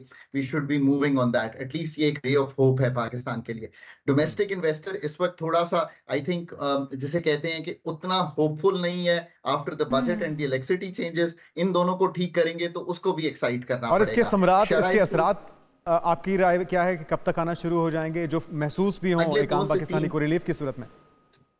अगले 2 से 3 साल में अगर ये सारी चीजें ठीक करें तो हम इस पोजीशन में आएंगे कि नौकरियां क्रिएट होना शुरू हो, इन्फ्लेशन बदतदरीज कम हो। एक चीज फिर और कि अगर इन्वेस्टमेंट लानी है तो हमें अपना शरह सूद को बदतदरीज कम करना पड़ेगा, जिसकी गुंजाइश आज भी पैदा हो गई है। ये सब एक जिसे कहेंगे इंटेंगल्ड मेजर्स या होल ऑफ गवर्नमेंट अप्रोच लेकर ये सारे काम करने की जरूरत है। फिर बार बार मैं ये कहता हूँ, हमेशा कहता रहूंगा, सलाहियत हुकूमत के हर अदारे की डिटरमिन करेगी कि इनमें से कौन कौन सी चीजें क्वालिटेटिवली यानी कि उनकी क्वालिटी इतनी अच्छी हो कि जुनेद जो चाहते हैं कि हर इंसान फील करे कि there is a material difference in finding a job, in prices का उस तरह ना बढ़ना, और बिल्कुल। पाकिस्तान के जो वल्नरेबल हैं उन तक हमारी पहुंच हो with the resources that we have. बिल्कुल ठीक है। Thank you so बहुत much, शुक्रिया डॉक्टर साहब। डॉक्टर हाकान हसन अजीब हमारे साथ मौजूद, इस तरह से उन्होंने अपनी कीमती राय हमें दी। इन्हीं तौर पर जो सम्राट हैं वो अगर 2-3 साल में अब आम आवाम तक पहुंचने शुरू हो जाते हैं तो इससे अच्छी बात कोई नहीं है। पाकिस्तान तरक्की की मनाजिल जो है बतदरीज तय करता चला तो जाएगा। इस वक्त एक मुश्किल वक्त से गुजर रहे हैं हर पाकिस्तानी, और ये जो एक नया मंसूबा आ रहा है, उम्मीद करते हैं कि इस पे अमल दरामद हो सकेगा। आगे बढ़ते हैं और कुछ बात हो जाए उन एफर्ट्स की, उन कोशिशों की जो कि हुकूमती सतह पे हो रही हैं। एक बिल्कुल पिंक ऐसे बस ही है। सर्विस जिसका आगाज़ तो हुआ था सिंध की तरफ से और एक अच्छा इकदाम था, अब उसको आगे बढ़ाते हुए शहर इक़्तिदार तक भी लाया गया। शहरी इक़्तिदार में ख़वातीन के लिए मुफ्त पिंक बस सर्विस का इफ्तिताह कर दिया गया है। वफाकी वज़ारत तालीम की जानिब से तालिबात, असातिज़ा और ख़वातीन के लिए ये इस्लामाबाद में पिंक बस का इफ्तिताह किया गया है, जिसमें सिर्फ ख़वातीन बिल्कुल मुफ्त और महफूज सफ़र कर सकेंगी। जिन ख़वातीन को तहफ़्फ़ुज़ात होते थे कि बसेस में ख़वातीन की जो सीटें वो बहुत कम रखी जाती हैं।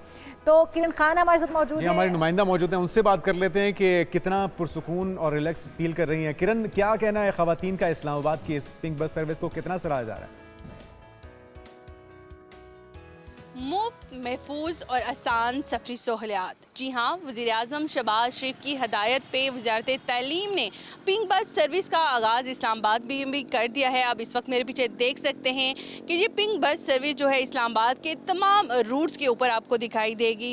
यहाँ पर अभी इनिशियल स्टेज पर ये जो पिंक बस सर्विस है, इसमें 20 बसें शामिल की गई हैं जो देहाती इलाकों को शहरी इलाकों के साथ लिंक करेंगी, और इसमें स्पेशली जो तलबात हैं स्कूल और कॉलेज की और असातिज़ा, उनको ये सफरी सहूलतें मैसर होंगी। और इसके साथ साथ अगर इसमें गुंजाइश होगी तो साथ में जो आम कारोबारी खवातीन हैं, कारोबार करने वाली हैं, जो जॉब्स पे जाती हैं, उनको भी इसमें मौका दिया जाएगा कि वो भी इसमें सफ़र कर सकती हैं। और इसमें एक और अच्छी बात यह है कि प्राइवेट स्कूल के जो तलबात हैं उनको भी इसमें सफ़र करने की सहूलत मैसर होगी। उनके लिए स्पेशल किस्म के जो कार्ड्स हैं वो बनाए जाएंगे। जब हमारे असातिज़ा और तलबा से बात हुई तो उनका ये कहना था कि वज़ीर-ए-आज़म की जानिब से ये जो इनिशिएटिव लिया गया है ये बहुत ज़्यादा सूदबंद है तलबात के लिए, क्योंकि खासकर फैमिलीज़ को, पेरेंट्स को बहुत सारी मुश्किलात होती हैं, क्योंकि प्राइवेट बस में एक तो आपके किराए बहुत ज़्यादा होते हैं, दूसरा फिर उसमें बहुत सारे मसाइल का भी सामना करना पड़ता है। इसमें ये होगा कि मुख्तलिफ रूट्स के ऊपर मुख्तलिफ टाइमिंग्स में ये बसेस चलाई जाएंगी तो तलबात आराम से अपना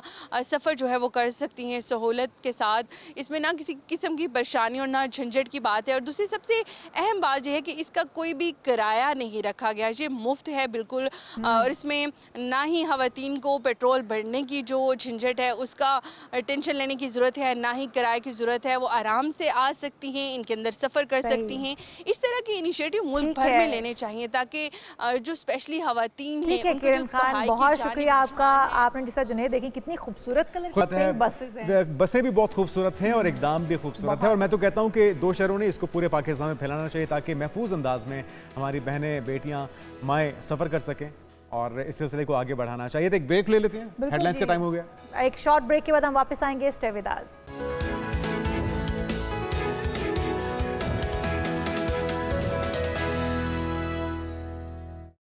अगेन वेलकम टू शो। एक बार फिर से हम प्रोग्राम को आगे लेकर चलेंगे और बात कर रहे हैं हम इंटरनेट की। सारे जो पाकिस्तानी इस वक्त इससे इस मुश्किल से दरपेश हैं। बिल्कुल, और भी स्लो हो चुकी है, फिर बहुत सी ऐसी सोशल मीडिया ऐप्स हैं, वेबसाइट्स हैं जिनको VPN के ज़रिए चलाना पड़ता है। लेकिन अब एक और ख़बर भी आ रही है कि VPN के ऊपर भी पाबंदी लगाने का फ़ैसला कर लिया गया है। इसमें कितनी सदाकत है, और ऐसा मुल्क नाजरीन जिसकी मईशत ज़बोहाली का शिकार है और एक बड़ा रेवेन्यू जनरेट करते हैं हमारे फ्रीलांसर्स मुख्तलिफ प्रोजेक्ट्स की सूरत में, और जब इंटरनेट की स्पीड स्लो होगी, जब उसकी परफॉर्मेंस वो नहीं होगी, तो यकीनी तौर पे वो प्रोजेक्ट्स लेट होंगे और आपके जो प्रोजेक्ट्स हैं, जो आपकी यकीन दहानी है, आपकी कमिटमेंट्स ख़राब होंगी, और फिर कमिटमेंट्स ख़राब होंगी तो वही प्रोजेक्ट्स पड़ोसी ममालिक में भी जा सकते हैं। वो दुनिया में कहीं भी काम करवा लेंगे, आपसे नहीं करवाएंगे, क्योंकि आपके मुल्क में इंटरनेट की स्पीड स्लो है, चाहे वो फायरवॉल का वजह हो या फिर हुकूमत की तरफ से उन वेबसाइट्स को ओवरऑल VPNs के जरिए कंट्रोल करने की कोशिश की जा रही है। तो आखिर मामला क्या है, इसका हल क्या है? हमारे पास IT एक्सपर्ट मौजूद हैं, साजिद अफजल। साजिद, आपको वेलकम कहेंगे पाकिस्तान मॉर्निंग में। सबसे पहले तो बताएगा कि इस वक्त किन किन मसाइल का सामना करना पड़ रहा है इंटरनेट सार्फिन को, और उसके जो आफ्टर इफेक्ट्स हैं वो क्या क्या किस चक्कर में सामने आ रहे हैं? देखिए, इंटरनेट सार्फिन जो हैं उनका तो एक अलग ही मसला है, जिसकी वजह से इन लोगों ने ये ब्लॉक किया है या इन लोगों ने स्लो डाउन किया है इस सर्विस को। लेकिन जो लोग कमाने वाले हैं, काम करने वाले हैं, बिजनेसेस चल रहे हैं आजकल इंटरनेट के ऊपर। आपके व्हाट्सएप के ऊपर, मैं यहाँ पाकिस्तान आया हुआ था तो फेस कर रहा हूँ, इमेज नहीं सेंड हो रहा मोबाइल नेटवर्क के ऊपर, तो वॉइस नोट नहीं सेंड हो रहा। तो बहुत सारे बिजनेसेस जो हैं वो व्हाट्सएप के ऊपर काम कर रहे होते हैं, कम्युनिकेट कर रहे होते हैं। चलें, ये बात भी इनकी समझ में नहीं आती, तो मैं इनकी समझ के लिए एक और बात इनको समझाता हूँ कि ये टेक्निकली पॉसिबल नहीं है। जो ये काम करना चाह रहे हैं, आप मुझसे पूछेंगे क्यों, तो मैं आपको इसका जवाब दे दूंगा। लेकिन $500 मिलियन से ज़्यादा का टर्नओवर लास्ट ईयर हमारी फ्रीलांसिंग कम्युनिटी ने सिर्फ किया। अच्छा जी, और ये 500 मिलियन आज सुबह की न्यूज़ है कि एक बहुत बड़े फ्रीलांसिंग प्लेटफॉर्म ने, जो दुनिया का सबसे बड़ा फ्रीलांसिंग प्लेटफॉर्म है, उसने पाकिस्तानी प्रोफाइल्स को अनअवेलेबल मार्क कर दिया। यार, आप रोजगार, और उसकी रीज़न ये है कि हमारी इंटरनेट की स्पीड स्लो हो चुकी है, उसके ऊपर सर रोक थोक का सिलसिला शुरू हो चुका है। सर, कोई मुझे कहे ना किसी के पाँव पड़ जाऊँ जाके उनको समझाने के लिए कि यार मैं तुम्हारे पाँव पड़ने को तैयार हूँ, तुम लोगों को अंदाज़ा नहीं है कि ये बच्चे जो काम करते हैं, जिनको तुम रोज़गार नहीं दे सकते, ये बच्चे खुद से कमाते अच्छा, हैं। हुकूमती सतह पर ये इंटरनेट की स्पीड स्लो करना या इस तरह की प्रॉक्सीज लगाए जाना, VPN जो है उसको, उसके ज़रिए भी कुछ ऐप्स जो हैं वो यूज़ नहीं हो पा रही हैं, तो वजूहात क्या दी जाती हैं, क्या रीज़न दी जाती है? क्योंकि आपको तो ये कहा जाता है कि VPN के ज़रिए आपका डाटा भी हैक हो रहा है, तो उसको भी क्योंकि बैन कर दिया जाएगा, तो ये इसके पीछे वजूहात क्या दी जा रही है? देखिए, जो एक एविडेंस जो रीज़न है, और वो हुकूमत की साइड से जायज़ भी है, वो पॉलिटिकल रीज़न है, जिसकी वजह से ये लोग कंट्रोल करना चाहते हैं, इंतशार फैलाया जा रहा है, स्टेट के खिलाफ बात की जाती है, प्रोपेगेंडा किया प्रोपेगेंडा, और जो बच्चे हैं जिनको हिस्ट्री का नहीं पता, उनका ध्यान खराब किया। अच्छा, आप तो ये कह रहे हैं कि ये प्रैक्टिकल भी नहीं है, फायरवॉल अगर लगा भी लिया जाए तो उससे कोई फायदा नहीं होने वाला, नहीं होने वाला, सिर्फ रुकावट पैदा की जा रही है। बिल्कुल ऐसे ही है। देखें, एक ये जिस टर्म का हवाला देते हैं, deep packet inspection, DPI use कर रहे हैं। DPI के थ्रू आप 100% ट्रैफिक को एनालाइज ही नहीं कर सकते। DPI एक टेक्निक यूज़ करती है, इसको हम कहते हैं middle man injection. Middle man injection के एक ऑर्गेनाइजेशन के लेवल पे तो आप कर सकते हैं, क्योंकि उसके लिए हमें लोकल सर्टिफिकेट, डोमेन जो है ना सर्टिफाइड इंस्टॉल करने पड़ते हैं, और जो इंटरनेशनल सर्टिफिकेट होता है इंक्रिप्शंस के लिए, वो फायरवॉल के ऊपर इंस्टॉल होता है, और फायरवॉल उसको लेके जाती है सर्वर के पास, फेसबुक के पास या ट्विटर के पास, उनके साथ कम्युनिकेशन करती है और लोकल सर्टिफिकेट से उसको इनक्रिप्ट करके ऑर्गेनाइजेशन देती है। और हर कंप्यूटर के ऊपर आपको वो सर्टिफिकेट इंस्टॉल करना पड़ेगा। 100 कंप्यूटर हैं, आप इंस्टॉल कर लेंगे। आप करोड़ों मोबाइल्स के ऊपर कैसे इंस्टॉल करेंगे वो सर्टिफिकेट? पॉसिबल, प्रैक्टिकली अमल दरामद के काबिल नहीं है। सेकेंडली, अच्छा, ये VPN के जरिए हैकिंग का मामला है, इसमें कितनी सदाकत है, और क्या वो इससे कंट्रोल हो पाएगी अगर VPN ही बंद कर दिया जाए, उस पर पाबंदी लग जाए? देखिए, VPN की ज़रूरत ही क्यों पड़ती है? VPN की ज़रूरत ही हमें इसलिए यहाँ पे पड़ती है कि आप इंटरनेट स्लो कर रहे हैं, इंटरनेट को ब्लॉक कर रहे हैं, लोग यूज़ कर रहे हैं, और अगर आप वो नहीं करेंगे तो लोग इस तरफ नहीं जाएंगे। डेफिनेटली जो फेक ऐप्स हैं, अगर मैं बना के डाल देता हूँ, इन ऐप्स को हम एक्सेस देते हैं, गैलरीज़ की, अपने कीबोर्ड की, अपने कॉन्टैक्ट्स की, तो वहाँ से ये डेटा चोरी करके हमें जो नुकसान तो पहुंचा सकती है। मेरी बैंकिंग डिटेल्स अनसिक्योर हैं, लेकिन उससे बड़ा मसला ये है कि ये जो मैंने कहा बड़े बड़े फ्रीलांसिंग प्लेटफॉर्म्स हैं, ये आपको अलाउ नहीं करते कि आप VPN यूज़ करें। अगर आप VPN यूज़ करते हैं तो वो आपकी प्रोफाइल ब्लॉक कर देते हैं।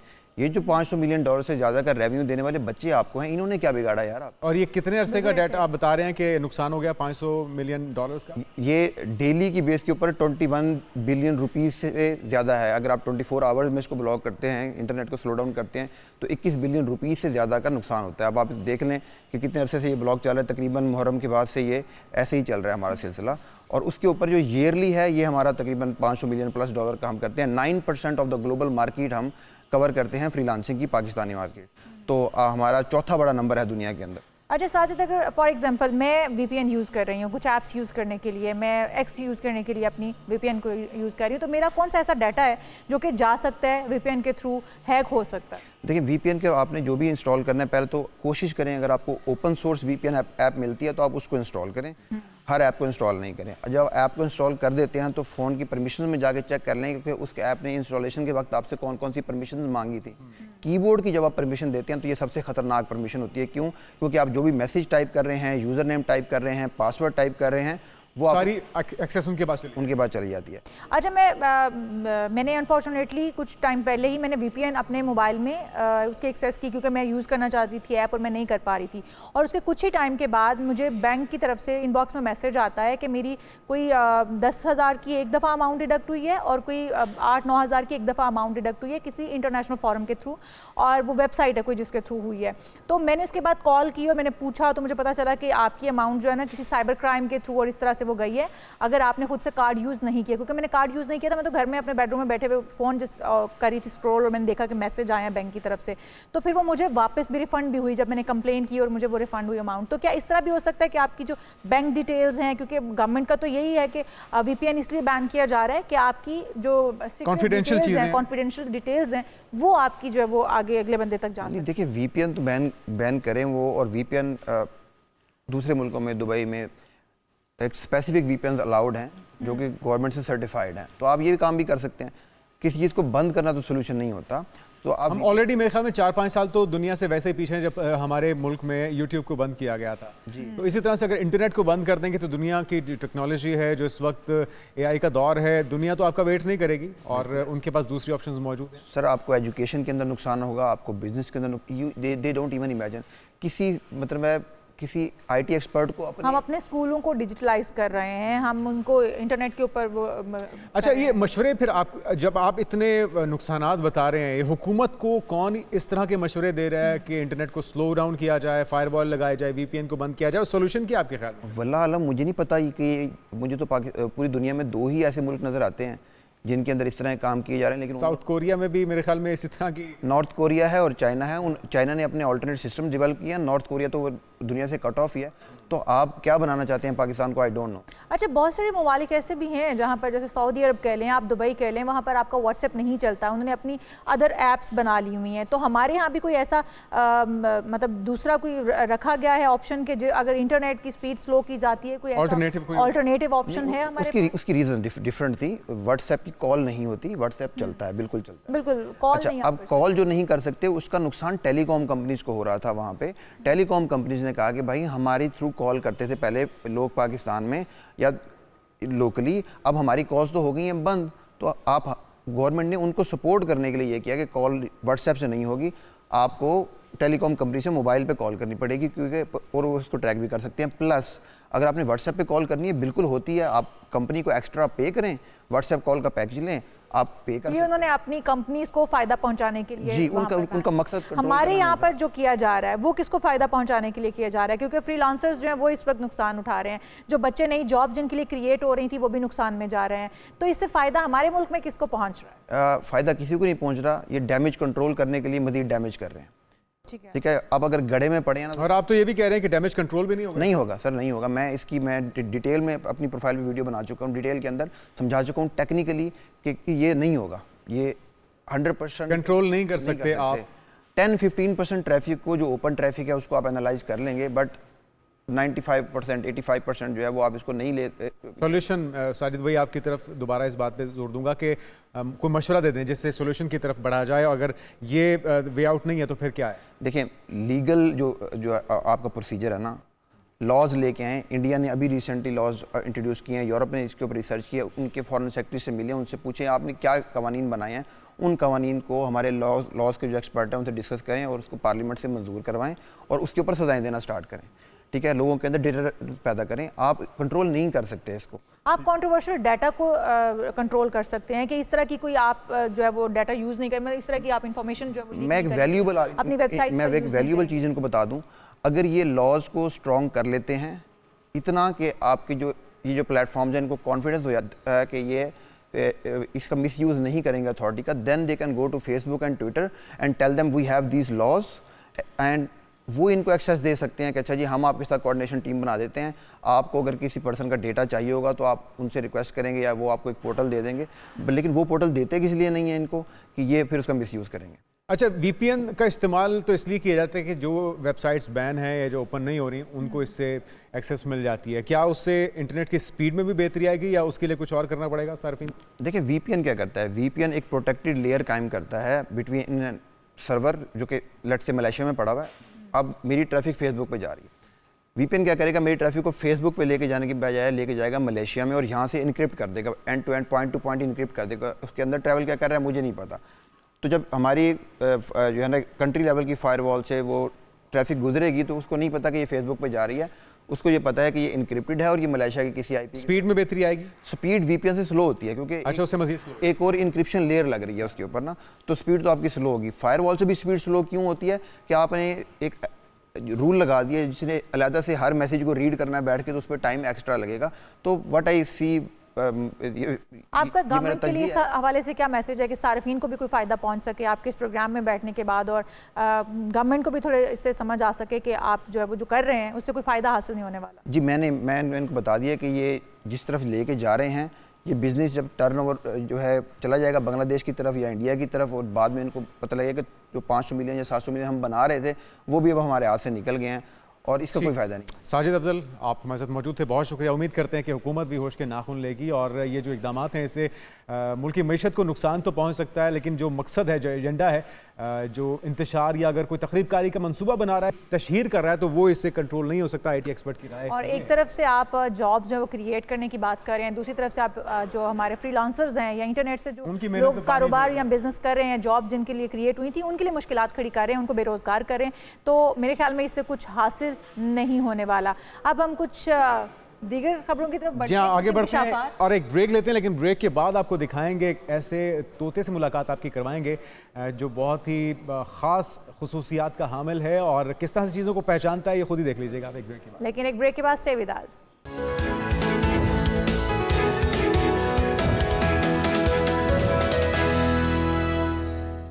एक बार फिर से आपको प्रोग्राम में खुश आमदेद कहेंगे, और जिस तरह से आप देख रहे हैं कि जश्न आज़ादी का जश्न हमारे चारों तरफ है और अब तो सिर्फ एक दिन बाकी रह गया। बिल्कुल एक दिन बाकी रह गया, लेकिन तैयारियां जो है 1 अगस्त से ही स्टार्ट हो जाती हैं और फिर 14 अगस्त तक, और 14 अगस्त के बाद भी वो जारी सारी रहती हैं। हम हर तरफ सब्ज़ हलाली परचमों की बहार देख रहे हैं, स्टॉल सज चुके हैं, बच्चे जो हैं वो भी बहुत ज़्यादा बड़ी एक्साइटमेंट तो अलग है, फिर वो ख़रीदारी जो कर रहे हैं और माँ बाप को उन्होंने साथ लिया हुआ होता है और स्टॉल्स पर पहुँचे हुए होते हैं कि हमें ये भी चाहिए, हमें ये भी चाहिए। वो जो सब्ज़ और सफ़ेद रंग में हमारे यहाँ शर्ट्स भी आ रही होती हैं, पाकिस्तानी ऊपर झंडे बने हुए होते हैं, और उसके अलावा हमारे पास बैजेस होते हैं, बैंड्स होते हैं, बहुत सारी चीज़ें हैं। हम मुख्तलिफ स्टॉल्स की जानिब भी जाएंगे। बिल्कुल, किन किन शहरों में क्या क्या ख़रीदारी चल रही है, क्या रंग है जश्न आज़ादी के, क्योंकि हर चीज़ सब्ज़ रंग के अंदर छुपी हुई दिखाई देती है और यही हमारी पहचान है, और इसी पहचान को एक बार फिर से दोबारा से दोबाला कर दिया जाता है 14 अगस्त के मौके के ऊपर। और इसी मौके की मुनासबत से ख़ास मेहमान भी हमारे स्टूडियोज़ में मौजूद हैं और आपको सुन के नाज़रीन हैरत होगी। ईशान,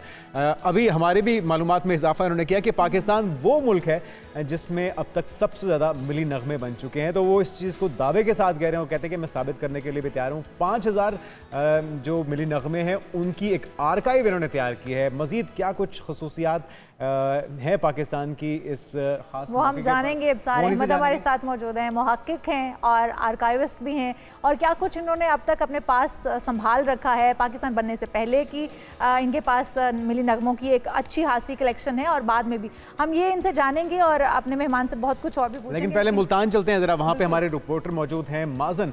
माजन बताएगा मुल्तान में जश्न आज़ादी के रंग कैसे दिखाई दे रहे हैं, स्टॉल्स पे कितना रश है, क्या कुछ वहाँ पे मिल रहा है जश्न आज़ादी का? जी, मुल्क भर की तरह मुल्तान में भी जश्न आज़ादी की जो तैयारियां हैं वो भरपूर अंदाज में जारी हैं। 13 अगस्त है, वक्त कम है, मुकाबला सख्त है, सिर्फ एक रोज़ बाकी रह गया है और इस वक्त मैं मौजूद हूँ। ये स्टॉल्स आप देख सकते हैं और इन स्टॉल्स के अलावा अगर दूर तक आपकी निगाह यहाँ पे जाएगी तो ये मुल्तान की शाहीन मार्केट है, जनूबी पंजाब की सबसे बड़ी मार्केट, जहाँ बच्चे, बड़े, बुजुर्ग, हर उम्र के अफराद यहाँ पर आए हुए हैं, ख़रीदारी कर रहे हैं। एक अच्छा फेस्टिविटी का जो माहौल है वो देखने में आ रहा है और शहरी जो है वो भरपूर दिलचस्पी ले रहे हैं जश्न आज़ादी के सामान की जो ख़रीदारी है उसमें। ख़ास तौर पे जिस मार्केट में मैं मौजूद, अगर इसकी बात करें तो यहाँ पर दर्जनों की हिसाब से तकरीबन स्टॉल्स हैं, दुकानें हैं जहाँ जश्न आज़ादी के सामान की जो फ़रोख्त है वो जारी रहती है 1 अगस्त से ही। और इस वक्त आज 13 अगस्त का दिन है और आज भी यहाँ पर रश है, ट्रैफिक जो है वो ख़ास तौर पे ब्लॉक है, बड़ी बड़ी दुकानें यहाँ पर मौजूद हैं और शहरियों की एक बड़ी तादाद जो है वो यहाँ पर मौजूद है। अगर हम इस तरफ को बढ़ें और आगे आपको कुछ दिखाने की कोशिश करें, दुकानों में चलते हैं, ज़रा कुछ आपको दिखाते हैं, तो बहुत भरपूर अंदाज में लोग तैयारियाँ जो है वो जश्न आज़ादी की यहाँ पर करते हुए दिखाई दे रहे हैं। अगर इस तरफ आएँ तो आप ये देख सकते हैं सब्ज़ रंग के जो मास्क हैं, फेस कैप्स हैं और इसके साथ साथ जो इस तरह की जो कैप्स हैं वो और इस तरीके की कैप्स और मुख्तलिफ़ तरह की जो चीज़ें हैं, चूड़ियाँ हैं, इस तरह की जो चीज़ें हैं यहाँ पर जो है वो फ़रोख्त की जा रही हैं और दुकानों में जो सामान है वो बहुत ज़्यादा यहाँ पर मौजूद है। अच्छा, एक चीज़ और देखने में आ रही है, ख़ास तौर पे ये टिक जो बॉल्स हैं इनकी भी एक जो बड़ी एक मिक़दार है वो मार्केट्स में देखने में आ रही है और जो ख़ास तौर पे बाजे हैं वो भी बहुत ज़्यादा फ़रोख्त हो रहे हैं। मजमूई तौर पे अगर मज़ीद कुछ चीज़ें दिखाएं, इस तरह से जो ज्वेलरी से रिलेटेड ख़वातीन की चीज़ें हैं वो भी बहुत बड़ी तादाद में यहाँ पे मौजूद हैं। ब्रेसलेट्स यहाँ पे मौजूद हैं। फेस पेंट्स की बात करें तो उनकी बड़ी तादाद यहाँ पर मौजूद है और इसी तरह जो बड़े बड़े कौमी परचम हैं वो भी यहाँ पे फ़रोख्त किए जा रहे हैं। मतलब इस बार जश्न आज़ादी की बात करें तो नई से नई चीज़ जो है वो देखने में आ रही है और लोग उसकी ख़रीदारी भी भरपूर अंदाज में कर रहे हैं। और इसी तरह फेस पेंटिंग। माज़न, आपका बहुत शुक्रिया। एक लंबी चौड़ी फहरिस्त है और चीज़ें देखते देखते मेरे ख्याल में हम थक जाएंगे, लेकिन चीज़ें ख़त्म नहीं होंगी, इतना कुछ अवेलेबल है। तो जुनैद, हमने देखा कि म्यूज़िक की जो तारीख है पाकिस्तान बनने से पहले से साथ साथ चल रही है और बहुत पुरानी है, लेकिन बाजे जो है इनकी तारीख में इनका कहीं जिक्र नहीं है, लेकिन बाजे लेकिन जिस तरह से ज़बरदस्ती घुसेड़ा किया है इन्होंने पाकिस्तान की 14 अगस्त की तारीख में, ये वैसे बड़ी अफसोसनाक बात है और मैं तो मुसलसल मुतालबा करता हूँ। तो आते अपने मेहमान की तरफ। अफजार भाई, आपको वेलकम कहेंगे पाकिस्तान मॉर्निंग में। सबसे पहले तो ये बताइए, ख्याल कहाँ से आया? आप बता रहे थे कि 8 साल की उम्र से आपने मिली नगमे इकट्ठे करने शुरू किए। जी, सबसे पहले तो बहुत बहुत शुक्रिया और ये समझें कि पहली ज़िंदगी में पहला मौका है कि मैं कराची से बाहर हूँ और अर्ज़े मदफन इकबाल और अर्ज़े बुनियाद पाकिस्तान शहर हमारी खुशकिस्मती है जी जनाब, मेरी भी खुशकिस्मती है। तो ये कि 8 साल की उम्र से, जैसे मैंने आपको बताया, ये शौक़ था। ये ख्याल कैसे आया? मैं तो ये कहता हूँ कि अल्लाह ताला ने इसका इंतखाब अल्लाह ताला ने किया। और वजह यह है कि पाकिस्तान, देखें, हम जब ये बात कहते हैं कि पाकिस्तान एक नज़रिए की बुनियाद पे कायम हुआ, नज़रिया कभी ख़त्म नहीं हो सकता। अब जब मैं ये सोचता हूँ कि मौसीकी से बने हुए तो आइटम्स थे ये, मगर जब अल्लाह ताला ने मेरे ज़रिए मुझे मुंतखब करके इन्हें महफूज करवा दिया तो नज़रिया पाकिस्तान और शुहदाए वतन का खून। आप कह रहे हैं कि पाकिस्तान में दुनिया में सबसे ज़्यादा मिली नगमे बने और 5000 मिली नगमों की आर्काइव है आपके पास। ये वैसे अनबिलीवेबल बात। जी जी, अल्हम्दुलिल्लाह 5000 तो वो हैं जो मेरे पास हैं मौजूद। और इसमें जो है मैंने दीगर ममालिक का भी मुताला किया, अमेरिका, बरतानिया, भारत के अंदर भी आप कह रहे हैं कि भारत के अंदर हमारे आधी तादाद से बहुत ज़्यादा, जबकि उनकी देखिए कितनी मजबूत म्यूज़िक इंडस्ट्री है, सब कुछ है। मगर हमारे यहाँ देखिए जिस जज्बे से लिखे गए, और मिली नगमों का आगाज़ 1911 से होता, जब अल्लामा मोहम्मद इकबाल रहमतुल्लाह अलैह की नज़्म मिली तराना, चीनो अरब हमारा, हिंदुस्तान हमारा, मुस्लिम है हम, वतन है सारा जहां हमारा, पहली दफ़ा मौसीकी के कालिब से हमकनार हुई। उसे मशरक़ी बंगाल के फ़नकार उस्ताद प्यारे साहिब ने रिकॉर्ड करवाया था ग्रामोफोन की शक्ल में। वहाँ से हमारे मिली नगमों की तारीख का ये मुस्लिम उम्मा को जगाने का सबसे पहला बिल्कुल और इत्तेफाक, ये भी बड़ी जानदार शायरी होती थी उस दौर। और ये सबसे बढ़कर देखें कि जिस पाकिस्तान में दुनिया भर के अंदर जो उनके नगमे होते हैं, कंट्री सॉन्ग्स कहलाते हैं, पैट्रियाटिक सॉन्ग्स कहलाते हैं, मुख्तलिफ इसके उन्वान आते हैं। पाकिस्तान में मिल्लत इस्लामिया की वजह से हम इसे मिली नगमा कहते हैं। तो जो आगाज़ हुआ, इकबाल की नज़्म भी है मिली तराना। अच्छा, मिली तराना या मिली नगमे की इस्तिलाह अल्लामा मोहम्मद इकबाल रहमतुल्लाह अलैह से पहले उर्दू अदब में भी किसी ने इस्तेमाल नहीं की थी। ये वहाँ से सिलसिला शुरू होता है। फिर 1940 में जब हमारी करारदाद पाकिस्तान मंजूर हो जाती है तो अब बानी पाकिस्तान कायद आज़म मोहम्मद अली जिन्नाह रहमतुल्लाह अलैह एक मकबूल लीडर बन चुके थे। तो 1940 के जिस जलसे में पहली दफ़ा मियाँ बशीर उद्दीन अहमद की नज़्म, जिसे अनवर गाज़ी आबादी ने पढ़ा था, मिल्लत का पासबां है मोहम्मद अली जिन्नाह, 1945 में पहली दफ़ा मौसीकी के कालिब से हमकनार हुई और इसे लाहौर की फ़नकारा मुनव्वर सुल्ताना और अली बख्श ज़हूर वगैरह ने कव्वाली के अंदाज में इसे गाया था। और इसकी ग्रामोफोन डिस्क थी। जो उस मिली नगमे के अंदर जो एक जज्बा था और जो अल्फाज थे वो लहू को गरमाने के लिए और अपने कायद से मोहब्बत जगाने के लिए, क्या शानदार अल्फाज। अल्हम्दुलिल्लाह वो ग्रामोफोन डिस्क ओरिजिनल जो पहली रिकॉर्डिंग है, अल्हम्दुलिल्लाह वो मिल गई। अच्छा, ये आपने हासिल कहाँ से की है? हाँ, मैं यही जानना चाह रहा हूँ कि इतने शायद मिली नगमे तो पीटीवी के पास नहीं होंगे, आप अप्रोच कैसे करते थे मिली नगमा बनाने वालों से, लाते कैसे थे और कहाँ संभाल के रखे हुए हैं, कितनी बड़ी आर्काइव है? जी, ये सब बहुत अच्छा सवाल है, जिसे मैं ये कहता हूँ कि ये दास्तान बड़ी तवील है मगर वक्त बड़ा कलील। तो अब उसमें ये कि मैं हर शहर गया, जो कबाड़ खाने वहाँ पर गया। नहीं, अब अभी आप तस्करा कर रहे हैं कि 1913 से भी शायद पाकिस्तान बनने से पहले की भी आपके पास कलेक्शन है। अल्हम्दुलिल्लाह। तो वो कहाँ से? वो सारे के सारे जो कबाड़ बाजार जिसे हम हरफे वहाँ से मिल गया। वहाँ से अब लोगों ने मिली नगमे को एक तरफ कर दिया करते थे। फिल्मी गाने सुनने वाले लोग ज़्यादा होते, मिली नगमों पे किसी की तवज्जो नहीं गई। तो मैं ये कहता हूँ अल्लाह ताला ने इसको महफूज करवाना था, मुझे दिलवाने थे, यानी बरसों से मौजूद हैं, वो मुझ तक पहुँच गए। फिर अच्छा, सबसे बड़ी बात है फ़नकारों के पास भी नहीं होते। फिर हमारे जो ये जो डिस्क हम देख रहे हैं जिसमें आप डिस्क प्ले कर रहे हैं, इसी फॉर्म में होती थी? ये ग्रामोफोन है, ये पुराने जी जो ग्रामोफोन रिकॉर्ड्स होते हैं, ग्रामोफोन रिकॉर्ड्स, स्पूल टेप्स, ये सारे के सारे मैंने। अच्छा, वो छोटी कैसेट्स भी होती थी? कैसेट्स तो बहुत बात की, मतलब 70s की बात है, 70s की बात है। उससे पहले जो ग्रामोफोन होते थे, फिर एक जो जिस तरह जो कैसेट होती है, इस तरह बड़ी बड़ी रीलें होती थी जो स्पूल्स कहलाते हैं।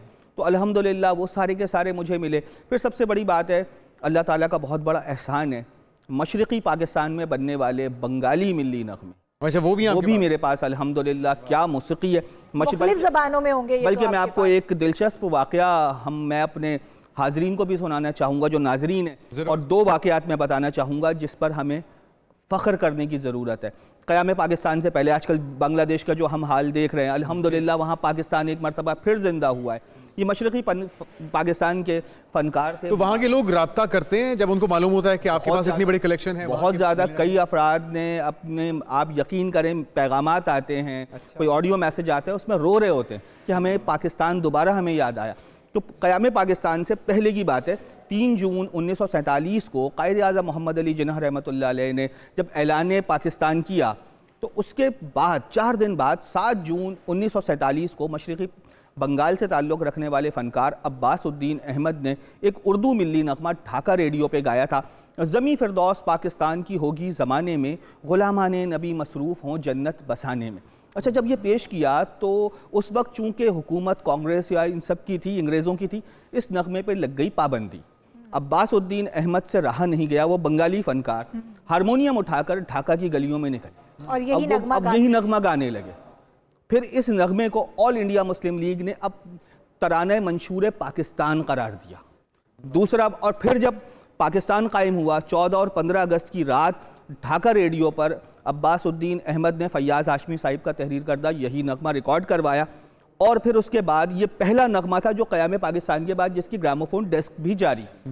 और फिर उसके बाद यही नहीं, जब फिर बाकायदा पूरी हिस्ट्री आपको मालूम है, बड़े ही हैरान स्टोरी है। अब 8 साल से चल रहे हैं। अच्छा, अब 2-3 चीज़ें, एक तो ये कि 5000 लगभग आप बता रहे हैं मिली नगमों की आपके पास आर्काइव मौजूद है। कोई से पहले नंबर पे, दूसरे नंबर पे, तीसरे नंबर पे, अगर आपसे आपके पसंदीदा नगमों की बात की जाए तो बहुत मुश्किल तरीन है, तो क्योंकि मुझे हर नगमा मुझे बहुत अजीज है। अच्छा, आपकी आवाज़ भी बड़ी खूबसूरत है, नगमे बिल्कुल ये बिल्कुल भी नहीं है। तो बहरहाल ये बहुत मुश्किल सवाल होता है क्योंकि हर नगमा, एक एक नगमे के लिए मैंने जस्तजू की, पाकिस्तान के करिए का सफ़र किया, बल्कि इसी मिली नगमे के शौक़ ने मुझे सयाह बना दिया।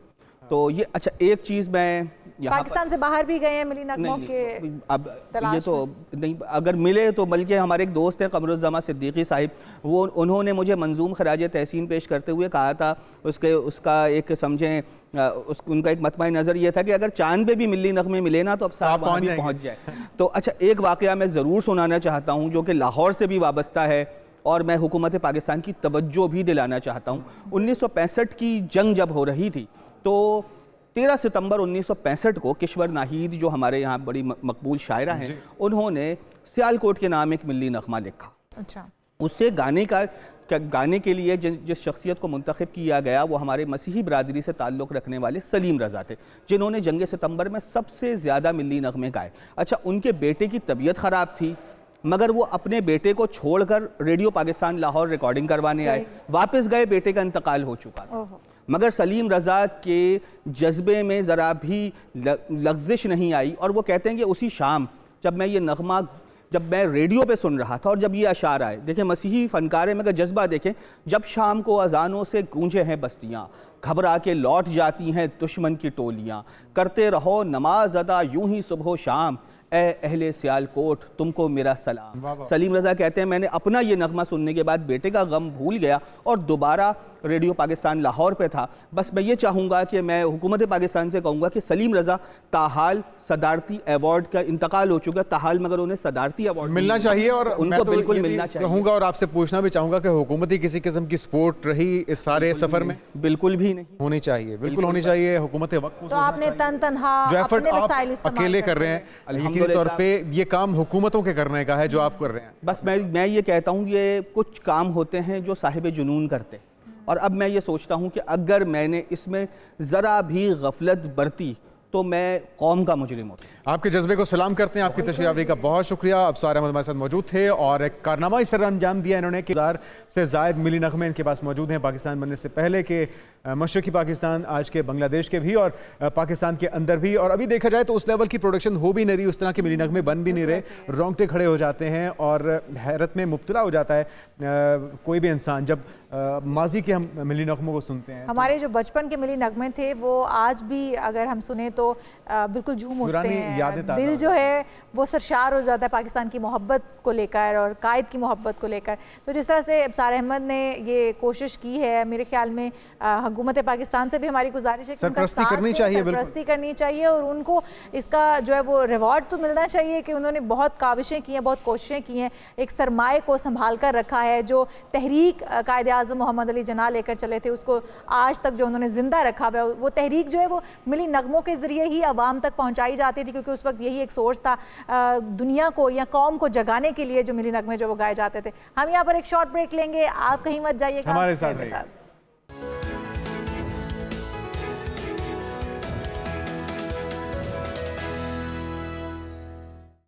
नाज़रीन, ब्रेक के बाद आपको कहेंगे खुशामदीद। अब बात कर लेते हैं उस एजाज़ की जो कि मंसूब किया जा रहा है हमारी वज़ीर आला मरियम नवाज़ के नाम के साथ, और Lahore college for women university का हिस्ट्री म्यूज़ियम है, वज़ीर आला पंजाब मरियम नवाज़ के नाम से उसे मंसूब किया जाएगा। और ये एक खुशाइन बात भी है। इसकी हिस्ट्री क्या है? हाँ, इसकी हिस्ट्री ये भी है कि मरियम नवाज़ ख़ुद भी लाहौर यूनिवर्सिटी से वाबस्ता रही हैं, वहाँ पर पढ़ती रही हैं, तो अब उनके नाम से हिस्ट्री म्यूज़ियम को मंसूब करना यकीनी तौर पर बाइस एजाज़। हमारे नुमाइंदे मौजूद हैं गोहर अली, उनसे बात कर लेते हैं शाल। जी बिल्कुल, गौहर आप बताइएगा, आप इस वक्त हिस्ट्री म्यूज़ियम में Lahore college for women university में मौजूद हैं, तो वाइस चांसलर साहिबा भी उनके साथ मौजूद हैं। क्या मरियम नवाज़ साहिबा खुद भी इस मौके पर आएंगी? क्या जज्बात हैं और कितना अरसा वो यहाँ पे तालीम हासिल करती रही, ये भी बताइएगा।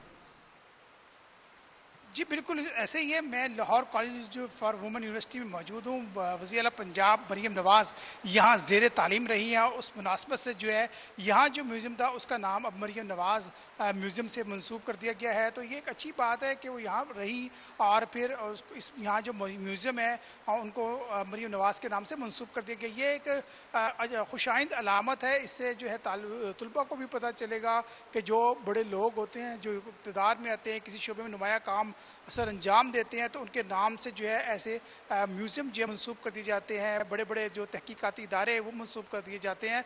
तो ये यहाँ पर जो है तमाम वो ज़रूरी जो हैं दस्तावेज़ात, तस्वीर जो हैं रखी गई हैं जो इस इदारे से मुतल्लिक़ा हैं। तो कैमरामैन अरसलान अगर दिखाएं तो हम बात करें तो ये Lahore college for women university जो है 1922 में मार्ज वजूद में आया और 90 में जो है इसको डिग्री अवार्डिंग इंस्टीट्यूट का दर्जा दिया गया।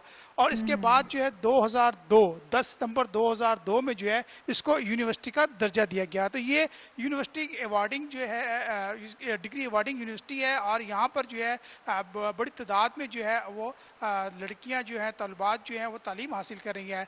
इसके अलावा कैमरामैन अरसलान दिखा सके तो यहाँ पर ये जो तारीख के सारे गजट नोटिफिकेशन जो रखे गए हैं यहाँ जिस यूनिवर्सिटी। इसके अलावा यहाँ पर जो है हिस्ट्री म्यूजियम जिसका नाम वज़ीर आला पंजाब के नाम से मंसूब किया जा रहा है उसे अपग्रेड भी किया जा रहा है, क्या कुछ मौजूद है इस हिस्ट्री म्यूजियम में? वो भी बताएगा। इस म्यूज़ियम में बहुत कुछ मौजूद है। ये जो तारीख के तमाम प्रोस्पेक्टिस हैं वो भी यहाँ पर रखे गए हैं ताकि तलबात को पता चल सके कि माजी में जो है वो कौन कौन से यहाँ पर कोर्स और कौन कौन से जो है वो मज़ामीन पढ़ाए जाते रहे और अब उनकी तादाद में कितना इजाफा हुआ, माजी में कितनी फ़ीस थी, अब कितनी फ़ीस है, ये सारा कुछ यहाँ पर रखा गया है। इसके अलावा जो है वो यहाँ पर जो प्रिंसिपल थी जब ये कॉलेज होता था तो उनकी तस्वीर रखी गई है, नुमाया है। इसके अलावा जब ये यूनिवर्सिटी बनी तो यहाँ पर जो वाइस चांसलर रही हैं उनकी जो है वो तस्वीर यहाँ पर रखी गई हैं।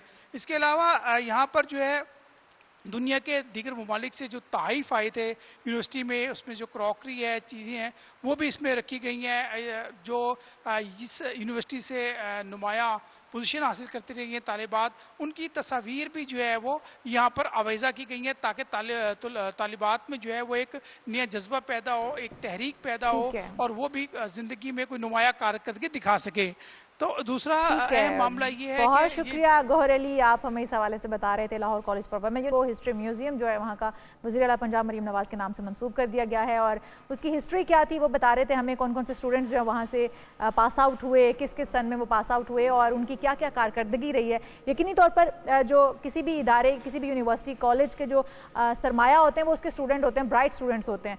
तो हम थोड़ा सा दीगर जो कुछ बात हो जाए मौसम की उसकी भी बात करें। जी हाँ, बदलती रुतों का अहवाल भी आपके साथ शेयर करते हैं। रुख करेंगे कराची का, जहां रवां हफ्ते कितनी बारिश हो सकती है। चीफ मेट्रोलॉजिस्ट ने रवां हफ्ते मौसम खुशगवार रहने की पेशगोई तो कर दी है, तो हम उन्हीं से बात कर लेते हैं। सरदार सरफराज साहब हमारे साथ मौजूद हैं और सरदार साहब आपको वेलकम कहेंगे पाकिस्तान मॉर्निंग में। क्या मौसम के अहवाल हैं आपके पास? क्या नया स्पेल आने जा रहा है और कब तक जारी रह सकता है ये?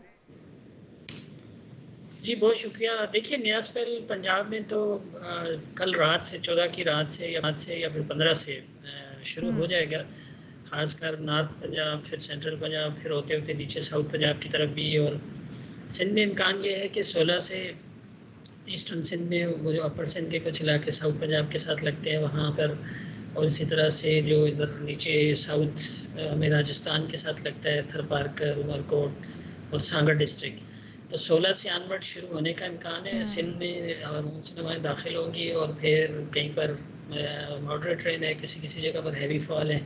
और कराची में भी फिर 18 और 19 को जो संडे और मंडे होगा उन 2 दिनों में हो सकता है 17 की भी शाम या रात में हो जाए, लेकिन 18-19 को इम्कान ज़्यादा है कराची में अच्छी बारिश होने का। ओवरऑल पाकिस्तान पूरे की बात कर ली जाए तो वहाँ पर बताइएगा कि कितने इम्कानात हैं जो ये स्पेल है मानसून का, इसमें कितनी बारिशें मुतवक्के हैं, बाकी दीगर शहरों की अगर बात करें तो?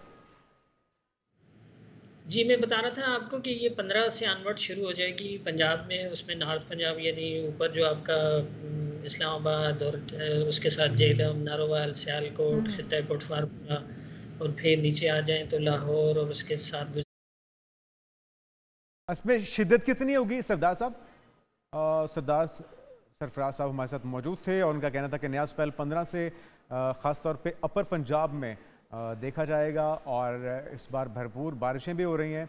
हमने देखा था कि जुलाई में इशाल किसी हद तक जो पेशगोई थी उससे कम बारिशें हुई, लेकिन अगस्त के अंदर तवक्को के मुताबिक या शायद उससे किसी हद तक ज़्यादा। अच्छा, अब जिस तरह से हम देखते हैं ना मौसम जो है बड़ा अनफॉर्चुनेट हो जाता है अक्सर। हम पहले तो हम लोग बारिशें बहुत देखते थे, दिसंबर में भी होती थी, नवंबर में भी बारिशें होती थी, और फिर अगस्त जो है इसको स्पेशली बारिशों का महीना कहा जाता था क्योंकि जो मानसून का स्पेल है वो इसी महीने में खास तौर पर आते थे और बारिशें जो है वो भरपूर अंदाज में हो रही होती थी। लेकिन अगर हम देखें तो कुछ बारिश भी हैं जो जिनको प्रेडिक्शन नहीं किया जाती, जिनको प्रेडिक्ट नहीं किया गया होता और वो बारिशें हो जाती हैं। और ऐसी बारिशें जो हैं वो कभी कभी रहमत की बजाय जहमत भी बन जाती हैं। हमारे बहुत सारे शहरी जो हैं वो या हमारे बहुत सारे पाकिस्तानी जो हैं वो इस बारिश के बायस मुसीबतों से भी दो चार होते हैं, घरों की छतें गिर जाती हैं और इस तरह के वाक़यात जो वो भी हमारे सामने पेश आते हैं। तो ये थी मौसम की अपडेट। सरदार सरफराज साहब हमारे साथ मौजूद थे। सरदार साहब आपका बहुत शुक्रिया। कुछ बात हो जाए उन अदाकारों की जिन्हें कभी भी भुलाया नहीं जा सकता। सिर्फ 15 बरस की उम्र में आप जैसा मेरी ज़िंदगी में आए जैसा सुपरहिट गाना पाकिस्तान को देने वाली बात हो रही है नाज़िया हसन की, जिनकी आज 24वीं बरसी मनाई जा रही है। बिल्कुल जी, पाकिस्तान में मौसीकी को नई जहत से रोशनास कराने वाली और नाज़िया हसन की मधुर आवाज़ जो है आज भी हमारे कानों में, हमारे चाहने वालों के कानों में रस घोलती है। और ये खूबसूरत आवाज़ जो है इसको गुजरे हुए आज उनकी बरसी है। पॉप गुलकारा की मलका हैं, मधुर और सुरीली आवाज़ है इनकी, करोड़ों दिलों पर उन्होंने राज किया है। और नाज़िया हसन को कौन नहीं जानता, उनके जो गाने हैं वो आज भी हमारे कानों में रस घोल रहे हैं। 1965 को ये कराची में पैदा हुई थी और उनकी अब बरसी मनाई जा रही है। तो नाज़िया हसन ने सिर्फ 15 साल की उम्र में भारतीय फिल्म कुर्बानी के लिए भी अपनी मौसीकी दी थी। जी हाँ, और आप जैसा कोई मेरी ज़िंदगी में आए ये वो मशहूर गाना है जो उसको आज भी रीमिक्स करके पेश किया जाता है और खूब धूम मचाई थी उसने। नाज़िया हसन ने अपने भाई ज़ुहैब हसन के साथ मिलकर म्यूज़िक इंडस्ट्री को स्थान है उसको आसमान की बुलंदियों तक लेकर गए।